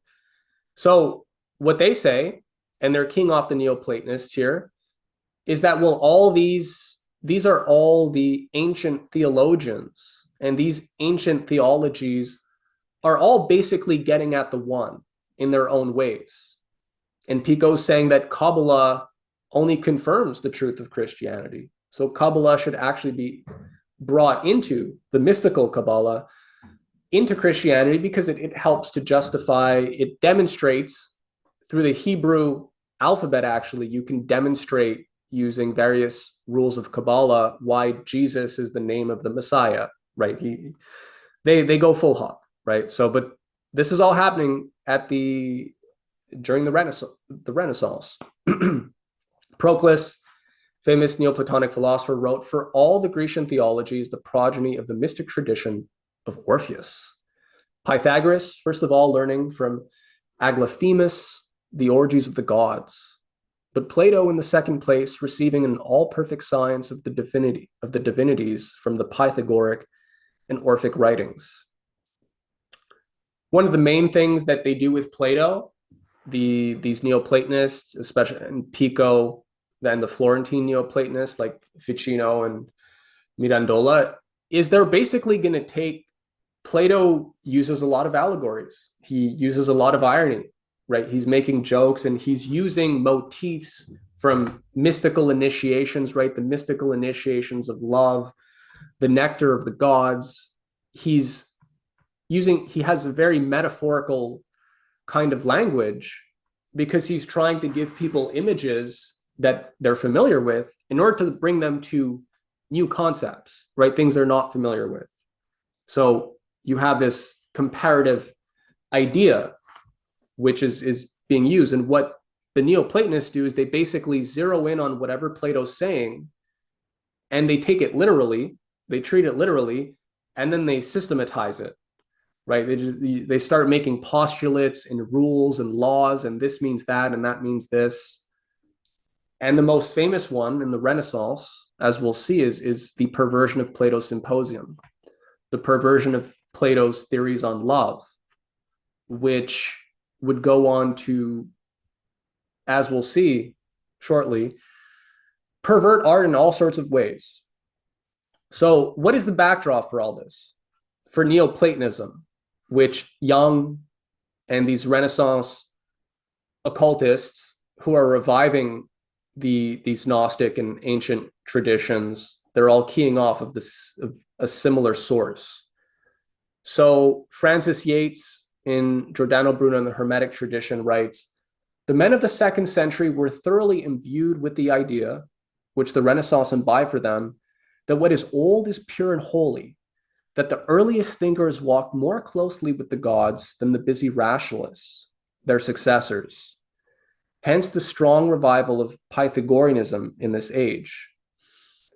They also had the impression that what is remote and far distant is more holy. Hence their cult of the barbarians, of Indian gymnosophists, Persian magi, Chaldean astrologers, whose approach to knowledge was felt to be more religious than that of the Greeks.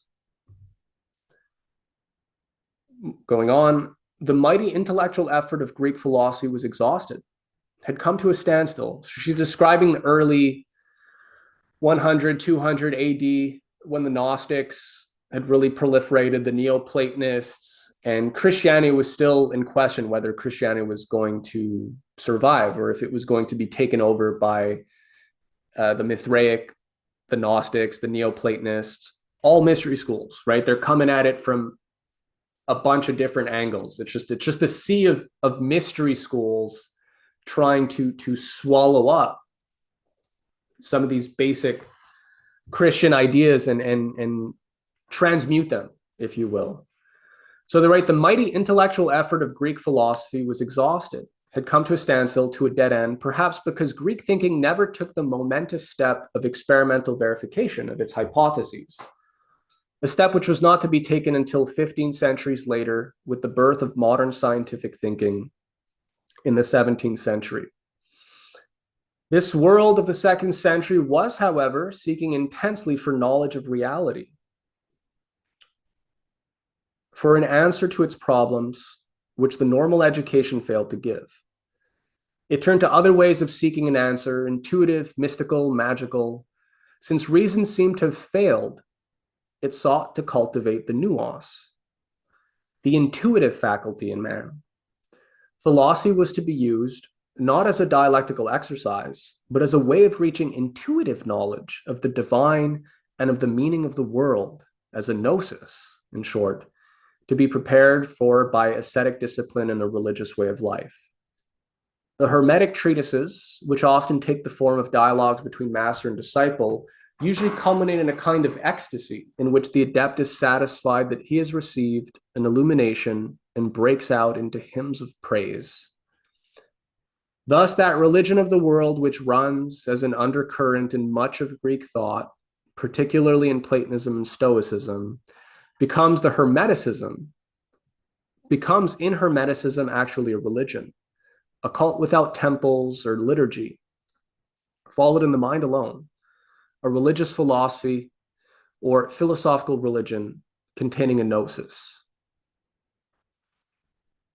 So again, today, this whole idea, self-actualization, Huxleyan global village, island denizens of the island who have attained their fully self-actualized self and now embraced wholeness, right? They've resolved the dualities of traditional faiths and morality and reason, and they have accessed the more intimate and intuitive experiential dimensions of knowledge, i.e. gnosis, which you can't know unless you experience it yourself, right? So unless you've blasted off to hyperspace on ayahuasca or done better, you went to South Africa and hit up some iboga root or something, and you've astral projected into a different cosmos, you won't understand,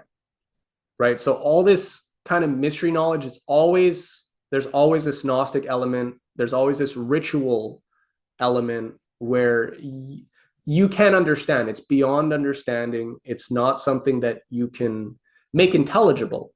Even if there's still an experiential aspect, it's beyond any kind of conceptualization that's intelligible. And so right there, okay, so if that's how you access the divine, you gotta shut your mind off first, right? You gotta just experience. And what experiences are people put through once they've consented, right? Because you have to consent. If you accept that there is this kind of knowledge, you're gonna have to have certain assumptions. Then yeah, you can be taken in all sorts of places. So That was how much of civilization was run. Plato, when he's talking about reason and he has a lot of tongue-in-cheek stuff when it comes to the oracles and the gods and the various the mysteries. He's very playful, but it's also because you see how this stuff is basically it's the main system of control, whether it's in the elite classes, right, which have their own secret mystery schools, or it's in just the general pantheon of, for devotional, religious worship to Neptune or this god or that god. It's a big business, right? It's a very intricate and complex thing. So in the Renaissance, they're looking to basically Ficino, Mirandola. Ficino was translating Plato, but then Cosimo di Medici, who's his main funder, he says, stop what you're doing. I want to read the Corpus Hermeticum before I die.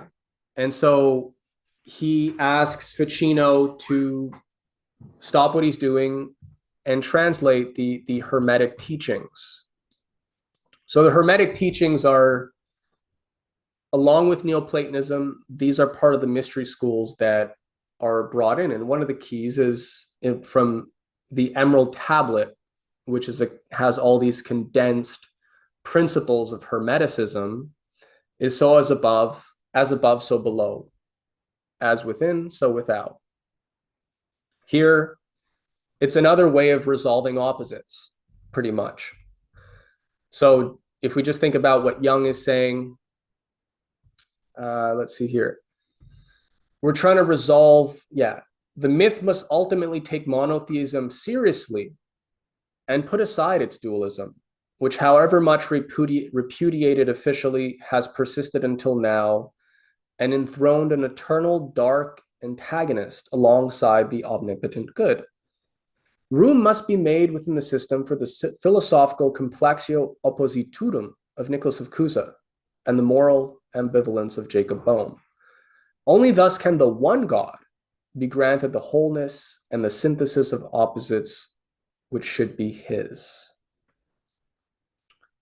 So all these occultists are wrestling with the same fundamental paradox, these mystery schools, as what Cusa or Plato with the one and the many paradox is dealing with, they've resolved basically by introducing a higher epistemological method, right? Plato with the Socratic method and Cusa with learned ignorance, which is the Socratic method now informed by this Judeo-Christian notion of man.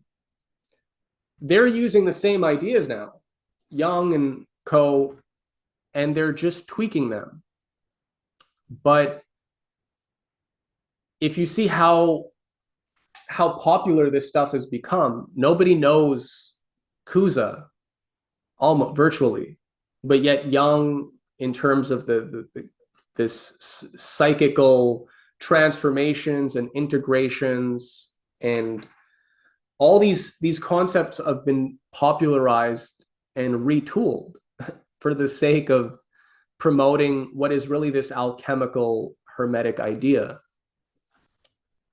And just, we don't want to go on for too long. So one of the main, or you could say more nefarious ways that this is used to corrupt the minds in general is with the idea of eros. So love, right? What is the difference between earthly love and divine love? Is there sacred or profane love, right? These dualities, how do you resolve them? So in another interesting book called Eros and Renaissance, Magic and Eros in the Renaissance, Ioan Culiano, another very sharp guy, writes, wherever Eros is at issue, so is desire. Where desire is at issue, so is its appeasement. That applies to Dr. Freud as much as to the theoreticism of love in the Middle Ages and the Renaissance, with one exception. The latter sometimes revealing amazing knowledge through their freedom and candor with regard to human sexuality, nevertheless grant the existence of other forms of satisfaction of desire. Indeed, Eros, being by nature spiritual, hence located at an intermediate level between the soul and the body, the intelligential world and the sensory world, it can lean toward one of the other or the other of those cosmic regions. It can lean toward one or the other. That's important. For all parties, the preliminaries of desire consist in setting up a phantasm within the subject. For some, this phantasm will have the capacity to awaken their allayed desire, to propel and accompany them on their trip through the intelligential cosmos. This will become a heroic passion ending in ecstatic fusion of the hunter and the object of his hunt, according to an image employed by Ficino and later revived by Bruno. They're talking about phantasms here. So the key concept, which became popular in a lot of Renaissance art, or we could say occult Renaissance art, was the powers of Eros, right? And using the images of love to entice, invite, inspire, right, an audience, a listener, a viewer, a reader, and to change their behavior or their ideas as well. So you'd use beauty, love, to promote. You could promote virtue with it. Apparently, you could promote what you'd like, right? You could get people to do things you wanted if you knew how to manipulate images, especially of love. And this was the concept that they were using, that Ficino and others were using, is based on Aristotle's idea of the soul, of the phantasmic process by which human beings have sensations. They have sensory experience, which then is absorbed and are transformed into phantasma, which are the images in our heads, right? So we're not just dealing with reality, but we're dealing with our images of reality as they have been formed as phantasms. And that's Aristotle's basic idea of knowledge, is not that, like Plato or what Kuza is saying, that man has this innate capacity and therefore the potential. Ideas already exist in a form of potential, which is nonetheless real and can therefore be unfolded.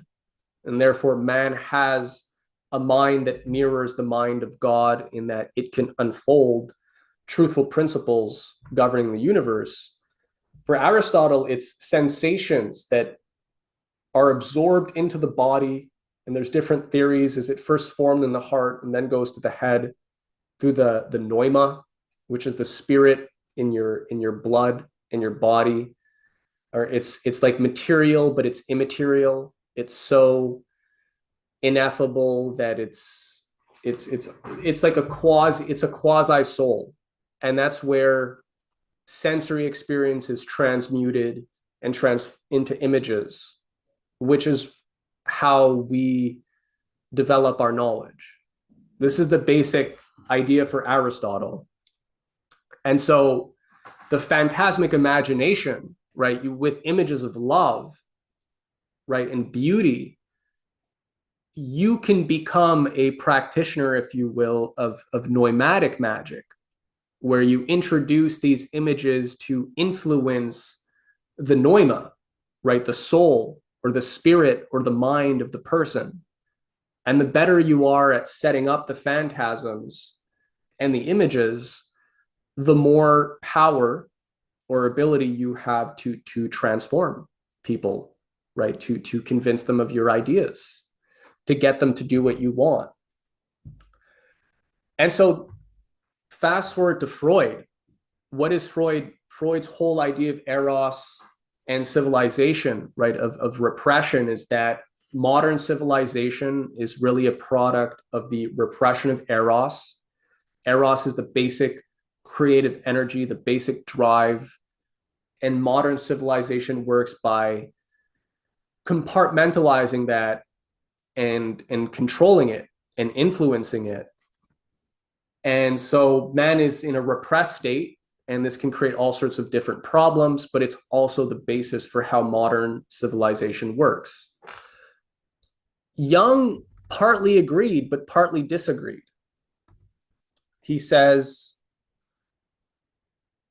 yeah, this had been inaugurated by Freud, who had introduced along with it the classical Gnostic motifs of sexuality and the wicked paternal authority. The motif of the Gnostic Yahweh and creator God reappeared in the Freudian myth of the primal father and the gloomy superego deriving from that father. In Freud's myth, he became a daemon who created a world of disappointments, illusions, and suffering. But the materialistic trends, which had already come to light in the alchemist's preoccupation with the secrets of matter, had the effect of obscuring for Freud that other essential aspect of Gnosticism, the primordial image of the spirit as another higher God who gave to mankind the krater, the mixing vessel, the vessel of spiritual transformation. The krater is a feminine principle which could find no place in Freud's patriarchal world. Incidentally, he is by no means alone in this prejudice. In the realm of Catholic thought, the Mother of God and Bride of Christ has been received into the divine thalamus only recently, after centuries of hesitancy, and thus at least been accorded partial recognition. But in the Protestant Jewish spheres, the Father continues to dominate as much as ever. In philosophical alchemy, on the other hand, the feminine principle plays a role equal to that of the masculine. So here Jung again is saying, well, Freud has this repressive model of eros, sexuality, genius, creativity, and civilization, right? Weave a lot into it. Jung is saying, well, actually, it's by combining both the intuitive and the irrational, which is rooted in the psyche, with the rational, the Apollonian, with reason, the masculine principle. This is how man becomes whole. And this is how civilization is finally liberated. And a true monotheism for Jung, right? The one, mankind can actually ascend, transcend duality and ascend to the one. So this is what they're up to, right? And so for both Freud and Jung, Eros, keying off of these Renaissance traditions, ultimately, and these alchemical approaches to it, are basically retooling ideas that have been around for a long time.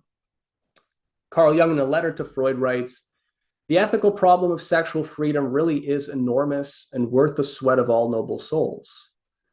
But 2,000 years of Christianity have to be replaced by something equivalent.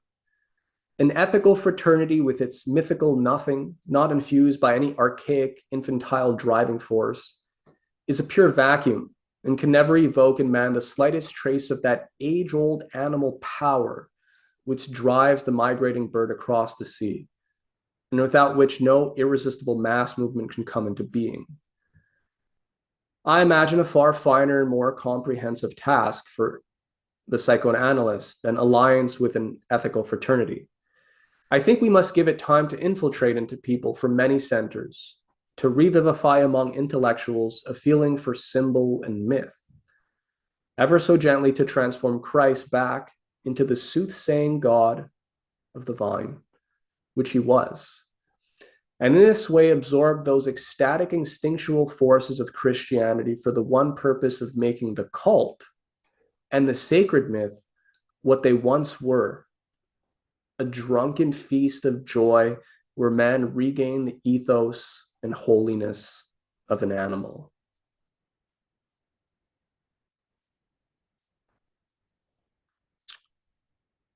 So the essential Renaissance ideals which we've looked at and can be unfolded for a very long time and should be. This was all just very cursory.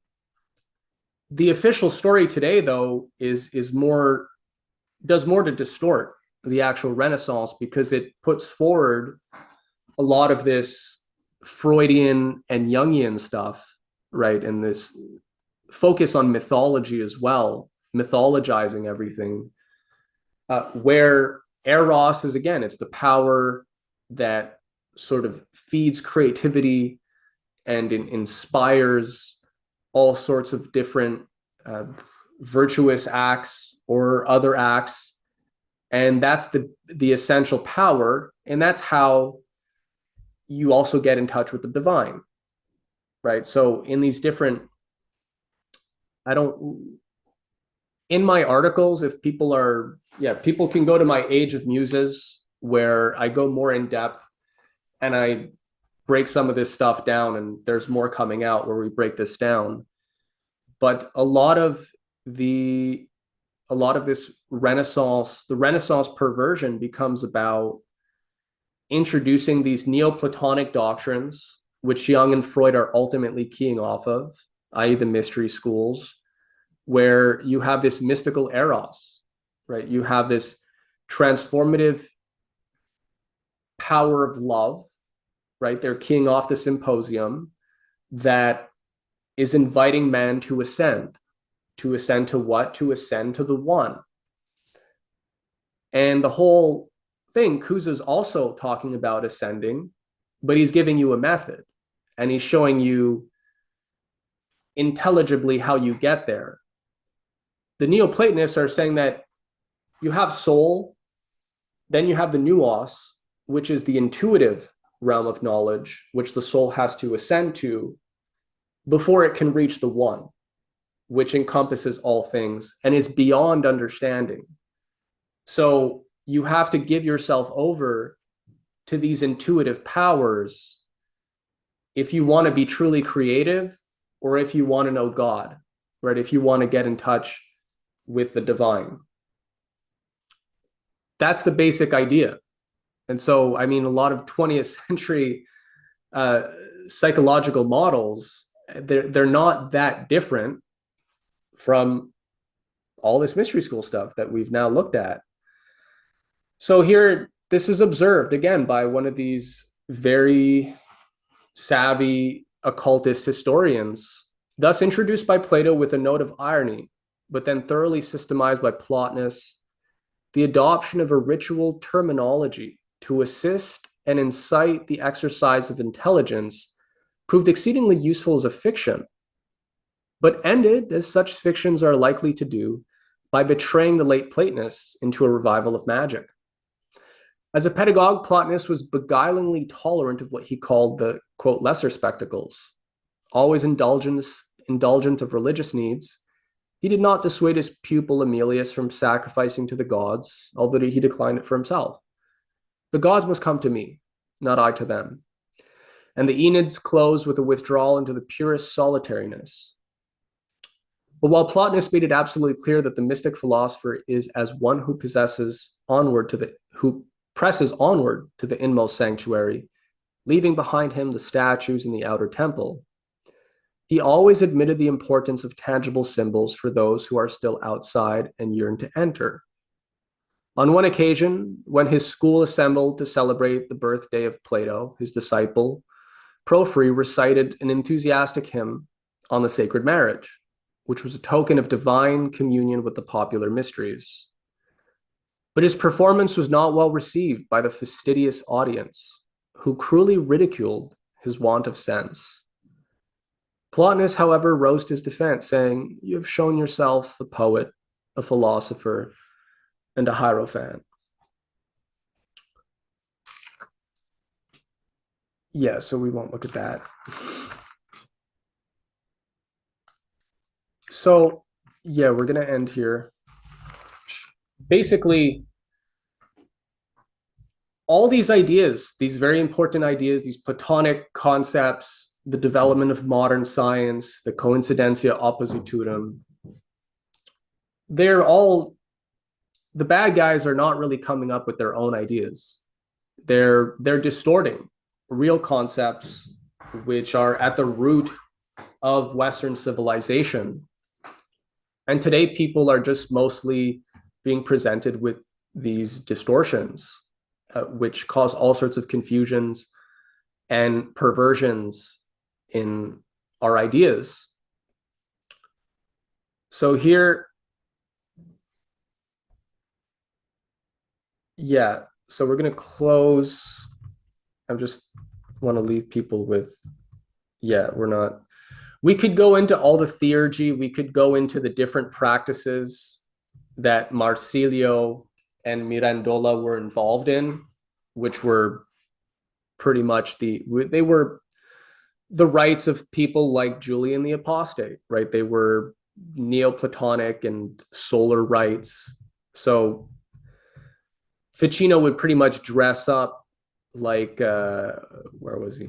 He would pretty much dress up in what would look like, here we have Crowley in the Golden Dawn garb, the order of the Hermetic order of the Golden Dawn. So what we're looking at with above, so as below, and this coincidence, all is one and one is all. These are the Hermetic teachings. This is what was also revived by Crowley and company. And this stuff goes back to Ficino's translations of the Corpus Hermeticum and this Prisca Theologia, right? This ancient theology of trying to bring everything together. So yeah, they bunch all these things together, throw in things about intuitive knowledge and, you know, getting to the one, and they leave out the kind of method of learned ignorance, which takes humility to develop one's powers of reason. And instead they're basically saying, here's the magical route, right? Here's the sympathetic magic, here's the ritual, here's this, here's the that, here are the methods of attaining this experiential gnosis where you will finally ascend. And that's really what it's all about. I mean, if people, to the degree we can't make those distinctions between one and the other, then yeah, today the mystery becomes, the real mystery of man becomes completely distorted and obscured, right? And the mystery of the divine and man's ability to fathom these things is lost in a mystical maze of all sorts of basically gobbledygook that parades under the name of Neoplatonism and, you know, Jungian archetypes and all this stuff. So in our learned ignorance, if we know that these things are not the real thing, we'll already have a lot more clarity in terms of how to proceed to the real thing. But to the degree we're mistaken and can't discern one from the other, we're going to get pulled into a maze.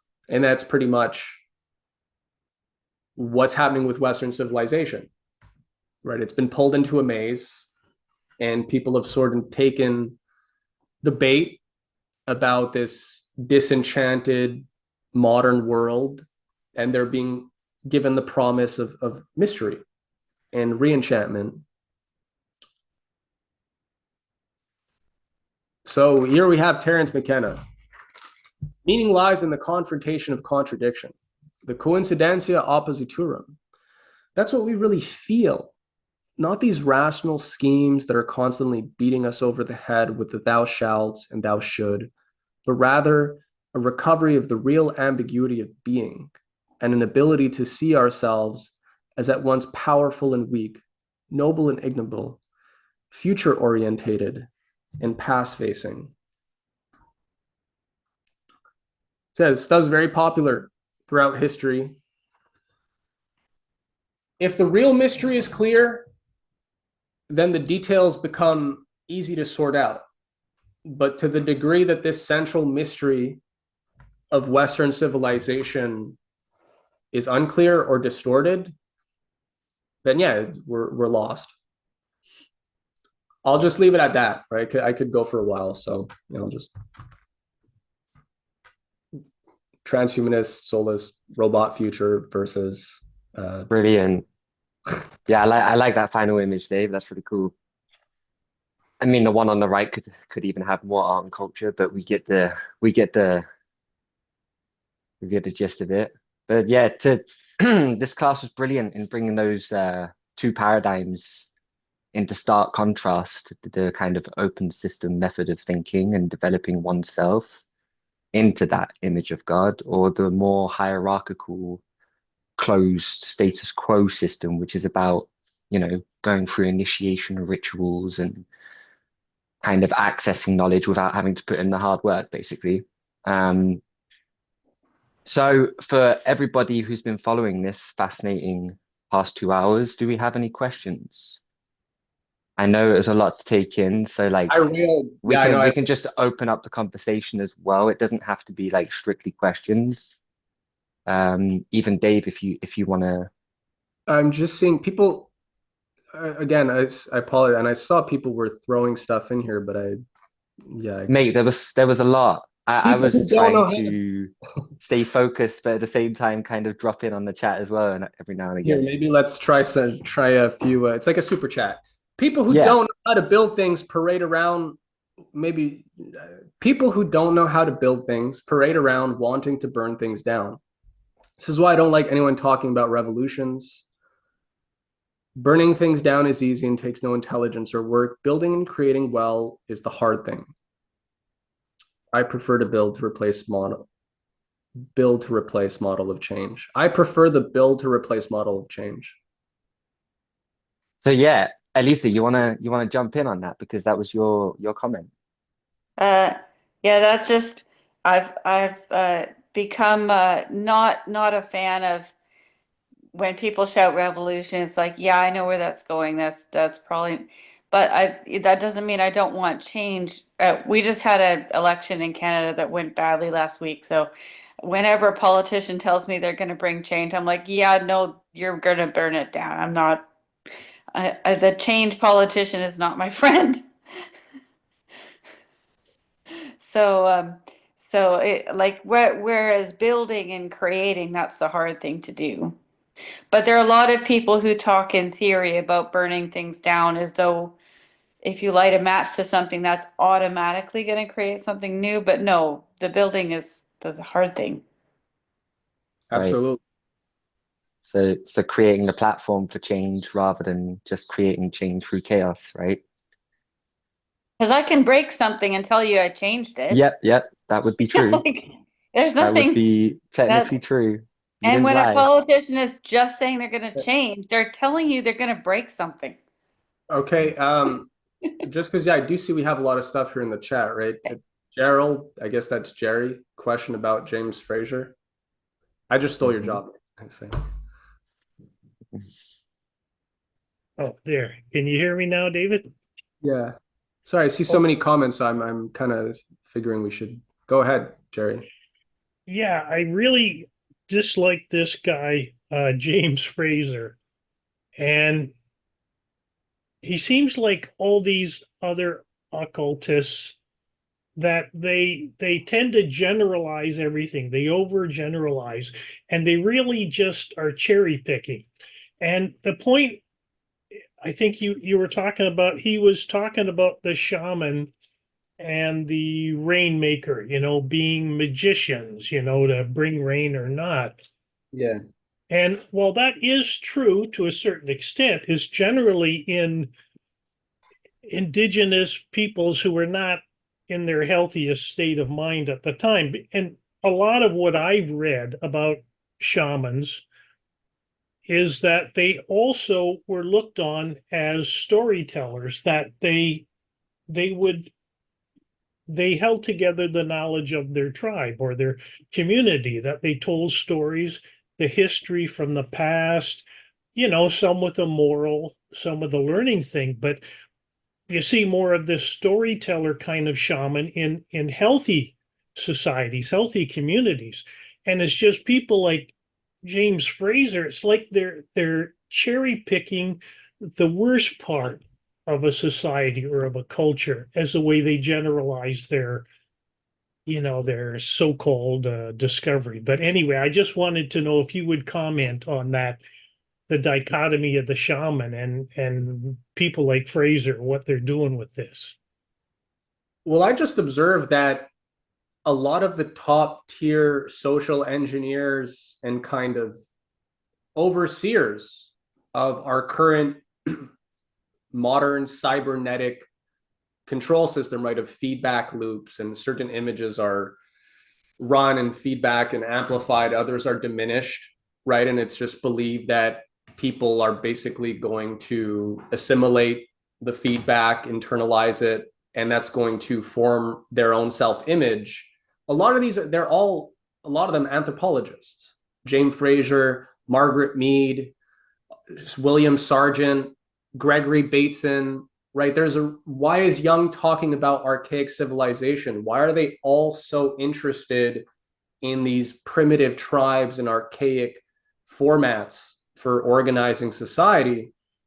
Well, that's why he finds the magicians and the sorcerers fascinating, because to the degree that modern society can mimic a lot of these characteristics, you can create the kind of feedback loops where, yeah, people do ultimately, there is this idea of an arbitrary or divine knowledge or gnosis that somebody has access to, an elect, right? A shaman, which a lot of times they can also be androgynous, right? They kind of look like, are they men? Are they women? It's not always clear because they're on the liminal sort of realm of feminine and masculine. So they have access to this intuitive and higher knowledge.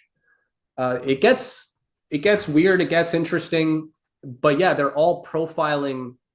Gregory Bateson, his idea of cybernetics was based on looking at how the rituals of primitive tribes were organized, how their cultures were organized, where certain things were held sacred, right? And there were certain feedback loops around that in terms of how people revered a certain image, how a certain image was regarded, how it shaped daily life. And they basically just map that as nodes, right? You can put this on like a diagram where you have different nodes. Kurt Lewin has topology as well, right? So you got different surfaces. Where's the feedback for this thing? How is it distributed among these different circles? There's an elder, there's a shaman, then there's a council of elders, then there's the general population, then maybe there's, a soothsayer, who knows, right? So what is the network? What is the cybernetic network and feedback loops organizing these societies? And then they're looking at, well, how do you transpose these kind of feedback systems, right, which we see in archaic forms of civilization? How do you map that onto the modern world? That's pretty much what they're doing, right? So they're interested in magic and all that, but what is it they're really interested in? Well, it's control, right? It's how do you shape the images inside of people's heads, right? So you could call that magic, right? The idea of magic is really alchemy. It's the art of combinations and the art of transmutation, right? Of changing one thing into another. So somebody goes to brought into some kind of ritual and initiated. They go in one person, they come out a different person. Magic, right? So what's the structure of that magic? That's what interests them, right? So yeah, these guys are serious, right? The golden bough is like a huge thing. Like it's wild stuff. It's very fascinating. But yeah, it's a shame that these sharp minds, all these books that I'm reading, like these are all very sharp people. And it's like, oh, okay, they're working for the Warburg Institute, they're working for the Stanford Research Institute, and their main interest is occultism, but yet that causes them to make all these very enlightening observations about the modern world and how it emerged, and how you unmake that. I saw someone wrote, yeah, I've seen Vic Hughes here as a comment. a few questions. Do people want to throw out questions before comments? Oh yeah, sorry, there is. Questions. There's John there. Yes, John is here. Hi, John is John. here. Hi there. Okay, John Hipsley. Yes, speaking. Oh, hey, John. Hi. Hi there. Wonderful presentation. Thank you for organizing. Thank you for presenting. Just mind-opening. Really enjoyed. Thanks. Yeah, sorry, I want, as you saw with the slides, I had more stuff. So part of me was racing because I was like, okay, I can't. There's a time limit here, right? But yeah, there's going to be a lot more in my Substack. My book is coming out soon where I bring this all together, which just keeps being put off because I keep adding things. But yeah, so this was like a taste of the greater thought object that is emerging. Do you anticipate creating a course on this, David? I'm going to put out a lot of, I'm going to put out, once my book is out, like it's just a time thing now. I'm between book, we're putting out a new magazine for New Lyre, our poetry magazine here. So the next one on Egypt is coming out in the matter of weeks. So getting the book and that done. And then, yeah, we're doing a lot of, we're going to be doing a lot more audio-visual stuff, especially for the Chain Muse. So yeah, I can make videos now. So I plan on making all sorts of Renaissance documentaries, actually. So Wonderful. yes, course, almost, quasi-courses, yeah. Look forward to that. Yeah, for anybody who doesn't know, Dave has a Substack called Age of Muses, right, Dave? Yeah, Matt's going to link to everything in the description. But yeah, Great. ageofmuses.substack.com. John, if you haven't gone there, then I mean, you're going to get a kick out of that. ageofmuses.substack.com, because I do put out all sorts of crazy content. I guess it's varied too. I saw Carney, you know, I'm thinking, you know, is this guy related to our prime minister? He's smoking a cigar. And I think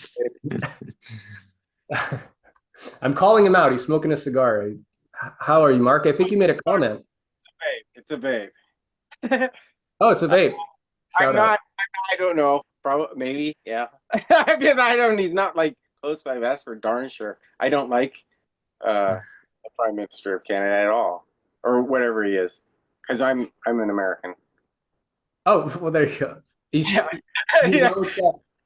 Did I not write a comment? That's the only reason I kind of was talking about something, but I didn't have a good platform to really explain it, and I was kind of having trouble explaining it. So I kind of was apologizing for even bringing it up. But there is depth psychology that talks about the processes, and it is kind of a triune process, you know, of human development. And I was trying to relate that to how these people are, they never moved into their right brain in adulthood, and so they're still stuck in this earlier process of left brain and applying it to kind of a childlike magic output, to think that can actually, in the chaos and destruction that they're creating, make a connection to God. But it's in fact a complete inversion of all the work that adults have to do in their self-development. And so I just thought that was a great, I didn't make the connection and explain it well, but I was just trying to make a connection of it because, well, I'm losing my train of thought here. It just relates to your point about,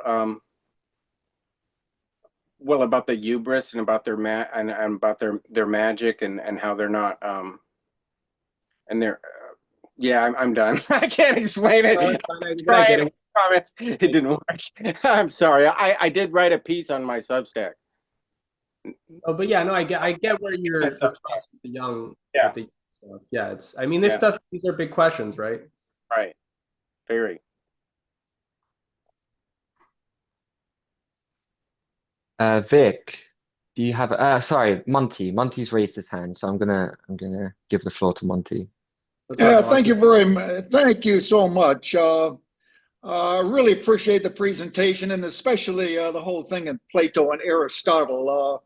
Matthew Arrett was on a tour yesterday giving a presentation on that subject, and it really elicited, led to a progression of thought insofar as understanding a higher realm of thought, of consciousness. So I really think it is timely. This goes back with me to my LaRouche days, and I very much appreciate your elaborating even further on that.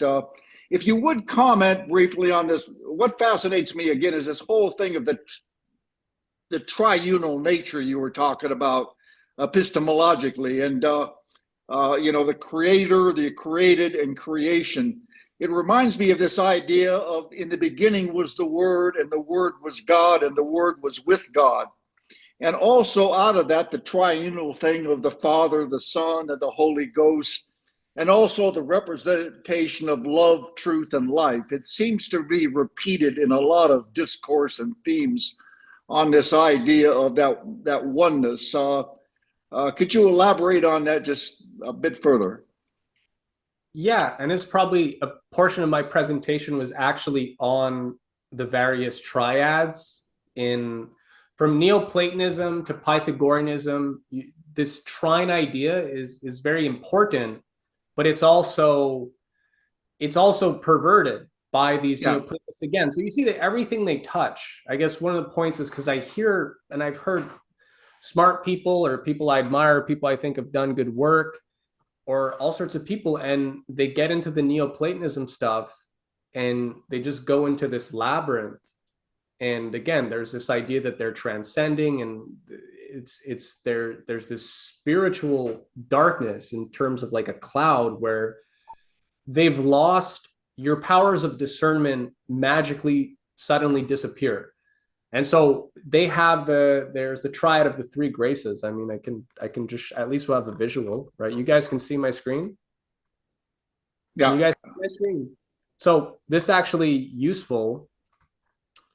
The triad of the graces is a popular, everybody knows this. Okay, let's just use this one. The primavera, current slide. Yeah, so this one over here, people can see my mouse. Yeah. Yeah, so these are all triads, right? You have the triad of the Zephyr on the right side, the Zephyr breathing the gale of passion, which captures or uplifts Chloris, who's transformed into Flora. Venus is in the center. And then you have the three graces. And the three graces was one of the important triads in the Renaissance. And the graces are castita, chastity, pulchritudo, beauty, and voluptas, pleasure. And they play with these in terms of there's a motif where one of the graces has her back turned to you. These are classical motifs that they revive. So one is the spirit of emanation. This is the Neoplatonic triad for the three graces. There's the emanation, then there's the rapture, and then there's the return. So you get the emanations of the divine, you're raptured, and you're transformed, and then you return to the one. And so this is a whole spiritual thing that then work out. That's, these are heuristics, if you will. The triads become these spiritual heuristics for ascending to higher consciousness, right? People rail about theosophy and all this stuff. It all comes from this kind of thinking. So yeah, the triune idea goes way back. It's a basis. If we look at Plato or the Parmenides dialogue, right, that illustrates the paradox of the one and the many. Where is it the one or is it the many? And unless there's some other term that can resolve the one and the many, right? If there's some idea of change or transformation or process, the one and the many, how can you reconcile? Are the one the many? How can there be particulars if there's not a one? Or the particulars the one? And the Parmenides is like this crazy thing that goes on for 30, 40 pages where it's just like, well, if the one, if you have particulars, where the particulars come from the one, but isn't the one then made of those particulars? Is there something outside of those particulars? Is that the one? And then therefore is the one located? It goes on for a real long time.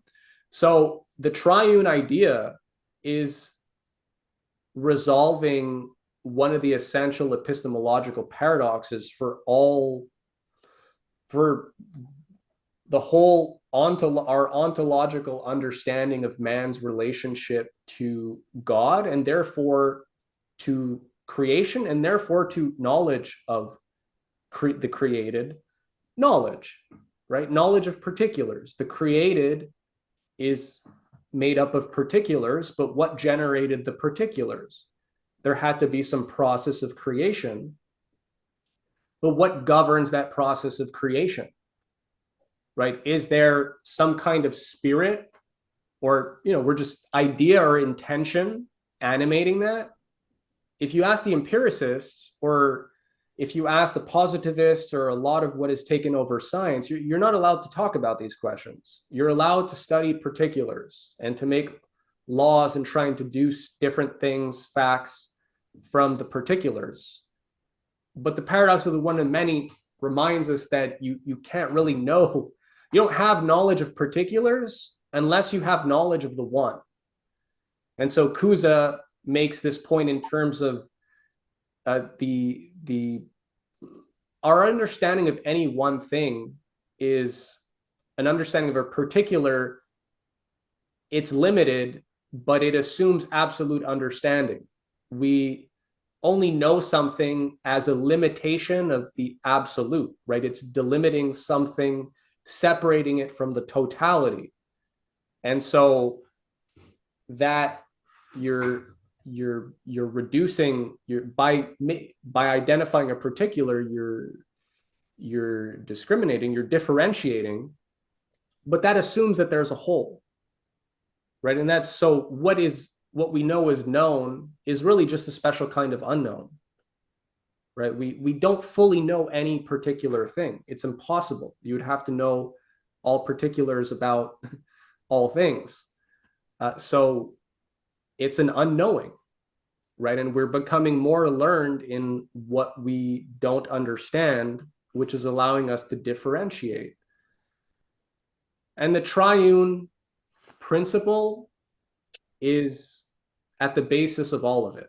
And to the degree there's confusion there, you'll find people think it's just some abstract thing, but then you'll see in terms of epistemology, in terms of what is admitted as facts, what is allowed as principle, what is accepted as truth or objective or standards. It's ultimately stems from these basic epistemological assumptions, which people don't want to say they have, right? People, like, they want to talk about facts and things, but they don't, you know, or they believe they have their own ideas, but then it's like, well, where does your idea come from? Like, these things come from somewhere.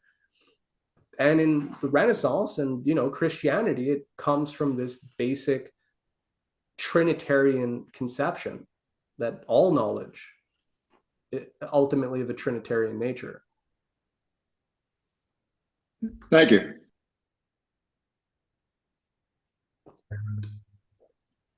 Yeah, Pete has his hand raised. Come on in, Pete. What's up, Pete? Hello. Hi, can you hear me? Yes. Yeah, Here feel you free to are. talk. Oh, great. Well, I guess I wanted to start off by saying that the presentation's been very excellent and very thoughtful, and has really made me think about a lot of different things about, you know, just how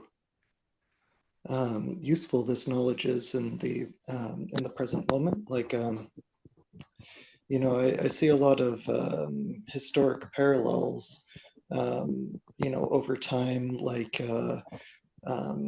you know, with like Kantian philosophy, and then the kind of reactions against that, and the kind of like return to, you know, these kind of more idealized, kind of symbolic views of the world, and how that kind of over the 19th century developed into, you know, the horrors of the early 20th century. But also, you know, I wanted to say also about the idea of, you know, these the cybernetics and all that, and So I'm somebody who I've spent a lot of time trying to listen to new ideas on YouTube and the like, and for a long time called myself, a leftist, and was listening to a lot of leftist content. And something that really popped up was, a lot of these different people drawing from sources like Crowley and these kind of like esoteric sources, and actually one that is particular and extremely popular in these sort of leftist spaces is Deleuze, if you're familiar with them. And he's got a lot of these similar ideas as well, like in Deleuze, he actually has a kind of an inversion of the one in the many, where he says, the one doesn't exist, the particular is just a repetition. And and he's got like this whole like flow thing, and like nothing is really defined, everything's kind of all over the place. And the end result of his philosophy is that every individual who reads enough of it returns to their animal spirit, which is like their true form or whatever. And I just wanted to share that because I think that it really resonates a lot with a lot of your ideas that you've brought up, and I think you're really onto something by talking about the way that these ideas not only have come about historically, but the way that they are actually utilized, in the modern realm on YouTube and all the rest of that stuff. Right. Yeah, so hats off, and if you have any comments, I'd love to hear them. Well, that was the realization for me. And so the intention has been the intention for the recent series of pieces, this presentation and the book, is that a lot of the ideas that we're constantly bombarded with are just not new, right? They're not original. It's just people retooling certain basic concepts, which, if we understand the essential concepts, like sure, Kuza, the coincidence of opposites, and cultivating this method of learned ignorance and cultivating our own learned ignorance takes time. But the payoff is that then it's easy to discern and differentiate when it comes to all these other concepts, which it seems like, oh, Hegel's talking about a union of opposites, right? And he's developing this dialectic. And now we have like all these university courses and all these things talking about Hegelian dialecticism and all that. That all goes back to Kuza. They read Kuza and they just did a very positivist, bastardized, very formalistic version of this stuff. So the argument that I would simply make is, why don't we just study the real thing, go back to the original sources, which was the spirit of the Renaissance, right? It's like, let's actually read Plato in the original. Let's read the classical authors in the original, and not the commentaries, right? We don't need the Neoplatonic commentaries. They have commentaries on everything, right? On all of Plato's dialogues. We don't need Ficino's commentaries on all these things. We don't need all these academic commentaries on Hegel and all these things, right? So it's like, that's where you're going to save a lot of time, because you actually know what the roots of the ideas are. And so then like we're actually freed up to do other things, right? Like I run a literary publication, like we're producing all sorts of different things, publishing all sorts of talented and interesting folks. And it's like, yeah, we want to be able to just use our discernment, right? Which Plato recognized was the most important of the divine virtues. Because if you don't have discernment, well, okay, somebody presents to you some idea of justice, but you don't have the discernment, you're maybe not fighting on the right side, right? Maybe you're not listening to the right folks. So even if you have good intentions, you have courage, right? You're not afraid to execute and do something noble. I mean, if you're Alcibiades, then you think it means going on some crazy expedition that's going to destroy your civilization, or like bombing Iran, right? Because you think you're, upholding American, Judeo-Christian principles or something. Like, yeah, these things are dangerous. These things have consequences. So discernment is at the root. And that just means clarifying these things. And I think that's where the mystery, again, this doesn't replace mystery. This actually makes the mystery clear. That's the point that I think is most important.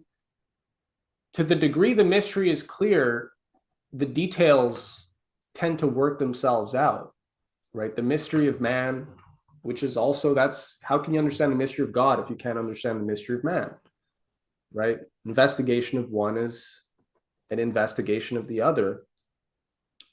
So when people rail about there being a lack of spirituality and values, and a lot of people are then, beholden to some kind of dark romanticism, or, hippie bongo psychedelic, whatever variation. It's like they're just demonstrating that they're not happy with their own sort of journey. Not that society doesn't have, or is just crappy, or doesn't, you can't have the real thing or strive for the real thing today. It's right, because a lot of people are like, oh, the reason I'm not Da Vinci is because, I'm stuck working at Starbucks or something, and society's shitty. But, there's a lot more, there are other reasons, right, that people are not tapping into that source. During the Renaissance, you had an environment where people were excited. There was an enthusiasm. And that's what we need to kindle, right? So that's why I think having clarity, basic concepts, Cusa, how we had a Renaissance the first time. If we study that, then we can have a lot of fun. Yeah, and you can have fun in education again. Yeah. Children can be reinvigorated with these ideas that actually create discoveries and bring forth the best out of them, instead of try and fit them into boxes without any kind of self-initiation, like self-inspiring thing coming through them. Like, and also, like, true learning is that it's exciting because it challenges axioms in you. So the beautiful thing about learning anything is, whether it's a step or a principle in science, or something that governs the way we do things and actually allows us to do it, is that first, it will allow you to do that thing, but also it will make you challenge everything you previously considered as true, which is opening up the fountain to all this other potential, because it will relate to everything that you claim to know. So I really like that. And what more mystical experience is there than the truth, right? When you have your illusions sort of removed, especially if you're in a sort of Socratic spirit trying to, you're deliberately going for that. Yeah, so it's weird, right? When people say, oh, there's no mystery, we need to go back to just, Latin mass, and everybody's gonna sort of it gets or something. It's like, well, when we tear our illusions away, I mean, there's nothing more mystical. You don't need to take a heroic dose of mushrooms, like it makes people very cynical, doesn't it? Makes them already at a young age can bring about a lot of dark, cynicism, and just that lack of faith. They ultimately want magic. They want some kind of magic after, right? They want something that will alter their states, and which is the entertainment industry. That thing. They get a lot of that food from what today we consider entertainment. Used to be art. So art will actually develop these things, whereas entertainment is just to feed you with things like the Avengers, which is also running along that same closed system thinking. So, yeah. Right. Yeah, that's where part into. Yeah. Dave, Sue and Dave, welcome to the floor. Hi, thanks. David, thank you so much. We've lived a lot of this stuff and your unpacking of it all. Your Substack is absolutely exceptional. And as is your presentation, I can't wait for your book. I just wanted to thank you for, I don't know, the even deeper clarity. I've for a long time known that God is a God of reason, and I didn't fully understand the primitive, archaic, or the dark magic notion of soul as the phantasm, sensation, Aristotelian, and the phantasms of images that they place in our minds. So that's helpful too, especially, you know, with psychotropics and psychology today. I wanted, at one point we were at an Adyashanti retreat, and he teaches non-duality. Okay. And so the question, you know, that he put to us was, what could you know for with such certainty that you would risk the life of your child, you know, that level of truth. And it caused just almost a shutting down of my brain, which sometimes you're in the liminal space and you're in between and you're going into that place of enlightenment. And so I didn't read or talk or do really much of anything for a couple of months. And then I did have the radio on one day. It was September 13th or 14th, 2008, and they made the announcement of the economic meltdown. And suddenly it was like a part of my soul said, see, I went, what the hell is going on? And a part of my soul came back in. And so there's that element of, we are made in the image and likeness of God. We can know and understand so much about the universe, and, you know, uplift humanity, and the engagement of life is just what God intended for us.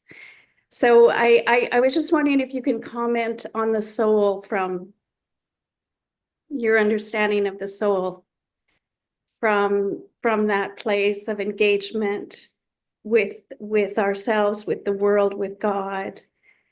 I don't, in the world as it is, but it's like we're needed, you know, we need to show up. And at the bottom, I mean, the truth, I always like to remind it's simple.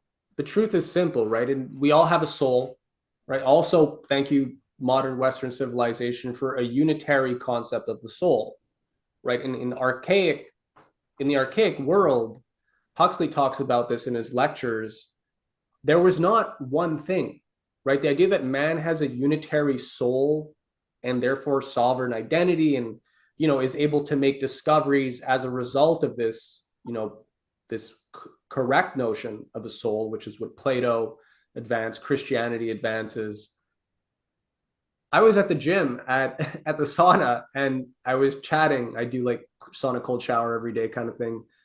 And he was into all this Sam Harris and this meditation stuff, and, like, you know, so similar, some of the things that you've alluded to. And he's like, there's not one thing. When I brought up the idea of the soul, philosophical conversations happen, right? He says one thing, I ask him one question, ask him a follow-up, and then I throw something in. And he came back as interesting. He's like, well, there's not one thing, right? Like, you have, in the archaic world, you have your thumos, right, which is the center for your passions. You have your menos, right, which is like this thrust, this like force, and you have the intellect. You have the nous, right? You have the intuitive aspects. And, like, even Huxley was saying something like the horses, even in the Iliad, they can have menos, right? They can suddenly, just like the horse really just bucks, and they're in the throes of a certain conflagration or something, right? And even the horses go into a flow state kind of thing, is what he was saying. So yeah, there's this idea that there's one soul, right? That we each have a sovereign identity as a result of that. I believe it was Saint Irenaeus who said that each soul is more unique than a human face. So in the same way that everyone has a unique face, and it's like, hey, there's Nick, there's Sue. The soul is even more unique and diverse. We each have a unique soul.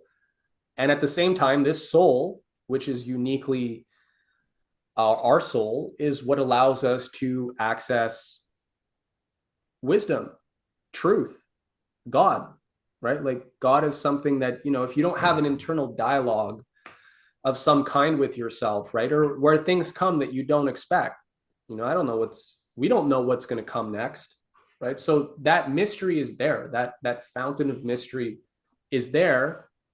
And yet, like, we can also develop habits and methods that allow us to cultivate that relationship, right, with that mystery within us, right? I mean, this is what the theologians, philosophers talk about all the time. There are many different ways to cultivate that relationship, to commune with the divine. And so these are real, right? These mysteries are not going away. What the magicians and, you know, these Simon the Magi's and whatever form they want to take, right? They're going to take something apart. They're going to prey on the fact that, you know, there is this innate hunger in people and there are these mysteries. And then, you know, what did Simon want? He wanted to pay Peter so that he could sell the Holy Spirit. You know, so you're going to get all sorts of different things. People will try to create illusions to that you have, that you're going to attain this higher self-actualized self. You'll have no more duality. You'll never have to like make a decision again. You'll just always go with your heart, as if not in this world, right? Like that's why we have discernment. God gave us reason. So that's good. So yeah, I mean, these are all things that can be discerned and distinguished, and it doesn't take away from the mystery. That's what I think is the beauty. It just makes it clearer, right? Same applies for creativity. Same applies for the development of the intellect. Yeah. I'm a retired teacher now, but when I went through a period where I was able to bring, you know, to whatever degree, a limited amount of we can know universal laws and the wonders of the cosmos. The children's souls just lit up. I mean, it's just so beautiful. Yeah, Right. but that's really shut down and suppressed in the school system as much as possible. But yeah, but your work is so incredibly important right now. Thank you. Thanks. Yeah. Thank you, Sue. Louise, do you want to come on in? Hi, do you hear me? Yeah. Yes, we do. Okay. Bonjour, David. Ça va? Oui, oui. I particularly like the fact that you underline the fact that they've been distorting truth again and again and again, or at least some truth, because I've noticed that. And the intellect reason is very useful, but there's a notion that has been unmentioned, I would say it this way, but I think you refer to it very tangentially, which is love. Because reason is very dangerous in a way, because it's oftentimes not used, it's not reasonable, it's not logical, it is distortions, because as the root of the word mental in French, which is mind, is the same as the word mentir, which is to lie. So the mind often lies. I would say 95% of the time it does lie. And my way back to God, being a Quebecer, I was raised Catholic, and then I came back, he brought me back, it's about love. It's Jesus Christ, and he's the only one who talks about that. But not like, I love you, not that type of stuff, you know? It's the real deep love that comes from the center of the heart. What are your thoughts about that, or your experiences? Well, yeah, and I think first off, yeah, for the forming mind, we're going to make distinctions, right, between love, reason, justice. But we know that in God, all those things are circumscribed, right? They're all the same. Absolute reason and absolute love are in no way in conflict. Right? This is the basis of, that's the basic idea, that in God, all oppositions are resolved. Now it's just a question of how we, with our forming minds in a created world, wrestle with these paradoxes, which is why Cusa, he calls it the method of learned ignorance. The more we investigate these things, the more we investigate, the clearer the simplicity of the ideas become, right? Like things don't, the more detail, if you will, the more we get into it and the more elements that we seem to encounter, actually the simpler the things become, and like doing the right thing and doing a thing out of love and doing justice or doing beauty, right? Acts that are actually beautiful, yeah, they become the same thing, right? Things become simpler. And I do think that's part of, Jesus was asked, right, when he said, hey, which one of the commandments are the most important? It's like, is it don't steal your neighbor's wife? Is it don't use the Lord's name in vain? Da-da-da. And he's like, well, love God and love your neighbor as yourself, right? If every man is made in the image of God and you love God, then you have to be able to love your neighbor, even when your neighbor isn't really acting like he's aware of this relationship that he has, right, with God, whether he wants it or not. Like that connection is inherent. It's part of the universe. It's part of the makeup. But yeah, people don't always know. And today these things are obscured, right? You spoke to that. And in Quebec, right, it was like super overcorrection. It was at one extreme where it was a lot, right? It was a lot of it cultural, right? There's also a difference. Cusa made the distinction between when he was resolving the quarrel between the Orthodox, the Eastern and the Western churches, he was making a distinction between rites and actual principles, right? The actual essence of God, knowledge of God, Christianity, and the multiplicity of rites and different procedures that people had to commune, to worship. And he's saying we have to be able to distinguish these two, because people think that because something's been around for 1,000 years, right? There are some traditions that are very old, that therefore they are truth, right? They take on the character or the guise of eternal truth, but they're not, right? So he clarified what are the basic principles of Christianity, right? The basic Trinitarian notions. And he says, the faiths are united to the degree they recognize that. He makes some other great arguments, by the nature of our knowledge being imprecise, right? If we recognize that human knowledge is never absolute in its perfection, then nobody has absolute knowledge of God either. So we're all pointing, you point in the direction of truth, you point in the direction of God, and sure, some can point in a more precise manner than others, right? Some approaches are superior to others, but he's also saying that because we recognize that it's not, God isn't some thing you can just formulate into a few theological postulates, we also have to approach the question humbly, right? And there has to be a peace among the faiths. We have to be able to recognize that divine image of God in everybody, right? Not just your tribe, not just the people that have your tradition. And in a time where everybody's like, religious wars are like a serious thing, right? I think that's another thing we take for granted. All these dark, romantic medievalists, right? They're like, yeah, we lost like the vitality, we need new, and it just Twitter's full of images of crusades. Like, yeah, let's just go send all the young people to kill each other. Like that's really how people can get back in touch with God. Right. But the occultists are, they're using this a lot. They're using myth as Jung prescribed to to popularize a certain idea of divine and tradition and enchantment, which is, yeah, it's not the real thing, right? The real thing involves tearing ourselves away from such misnotions.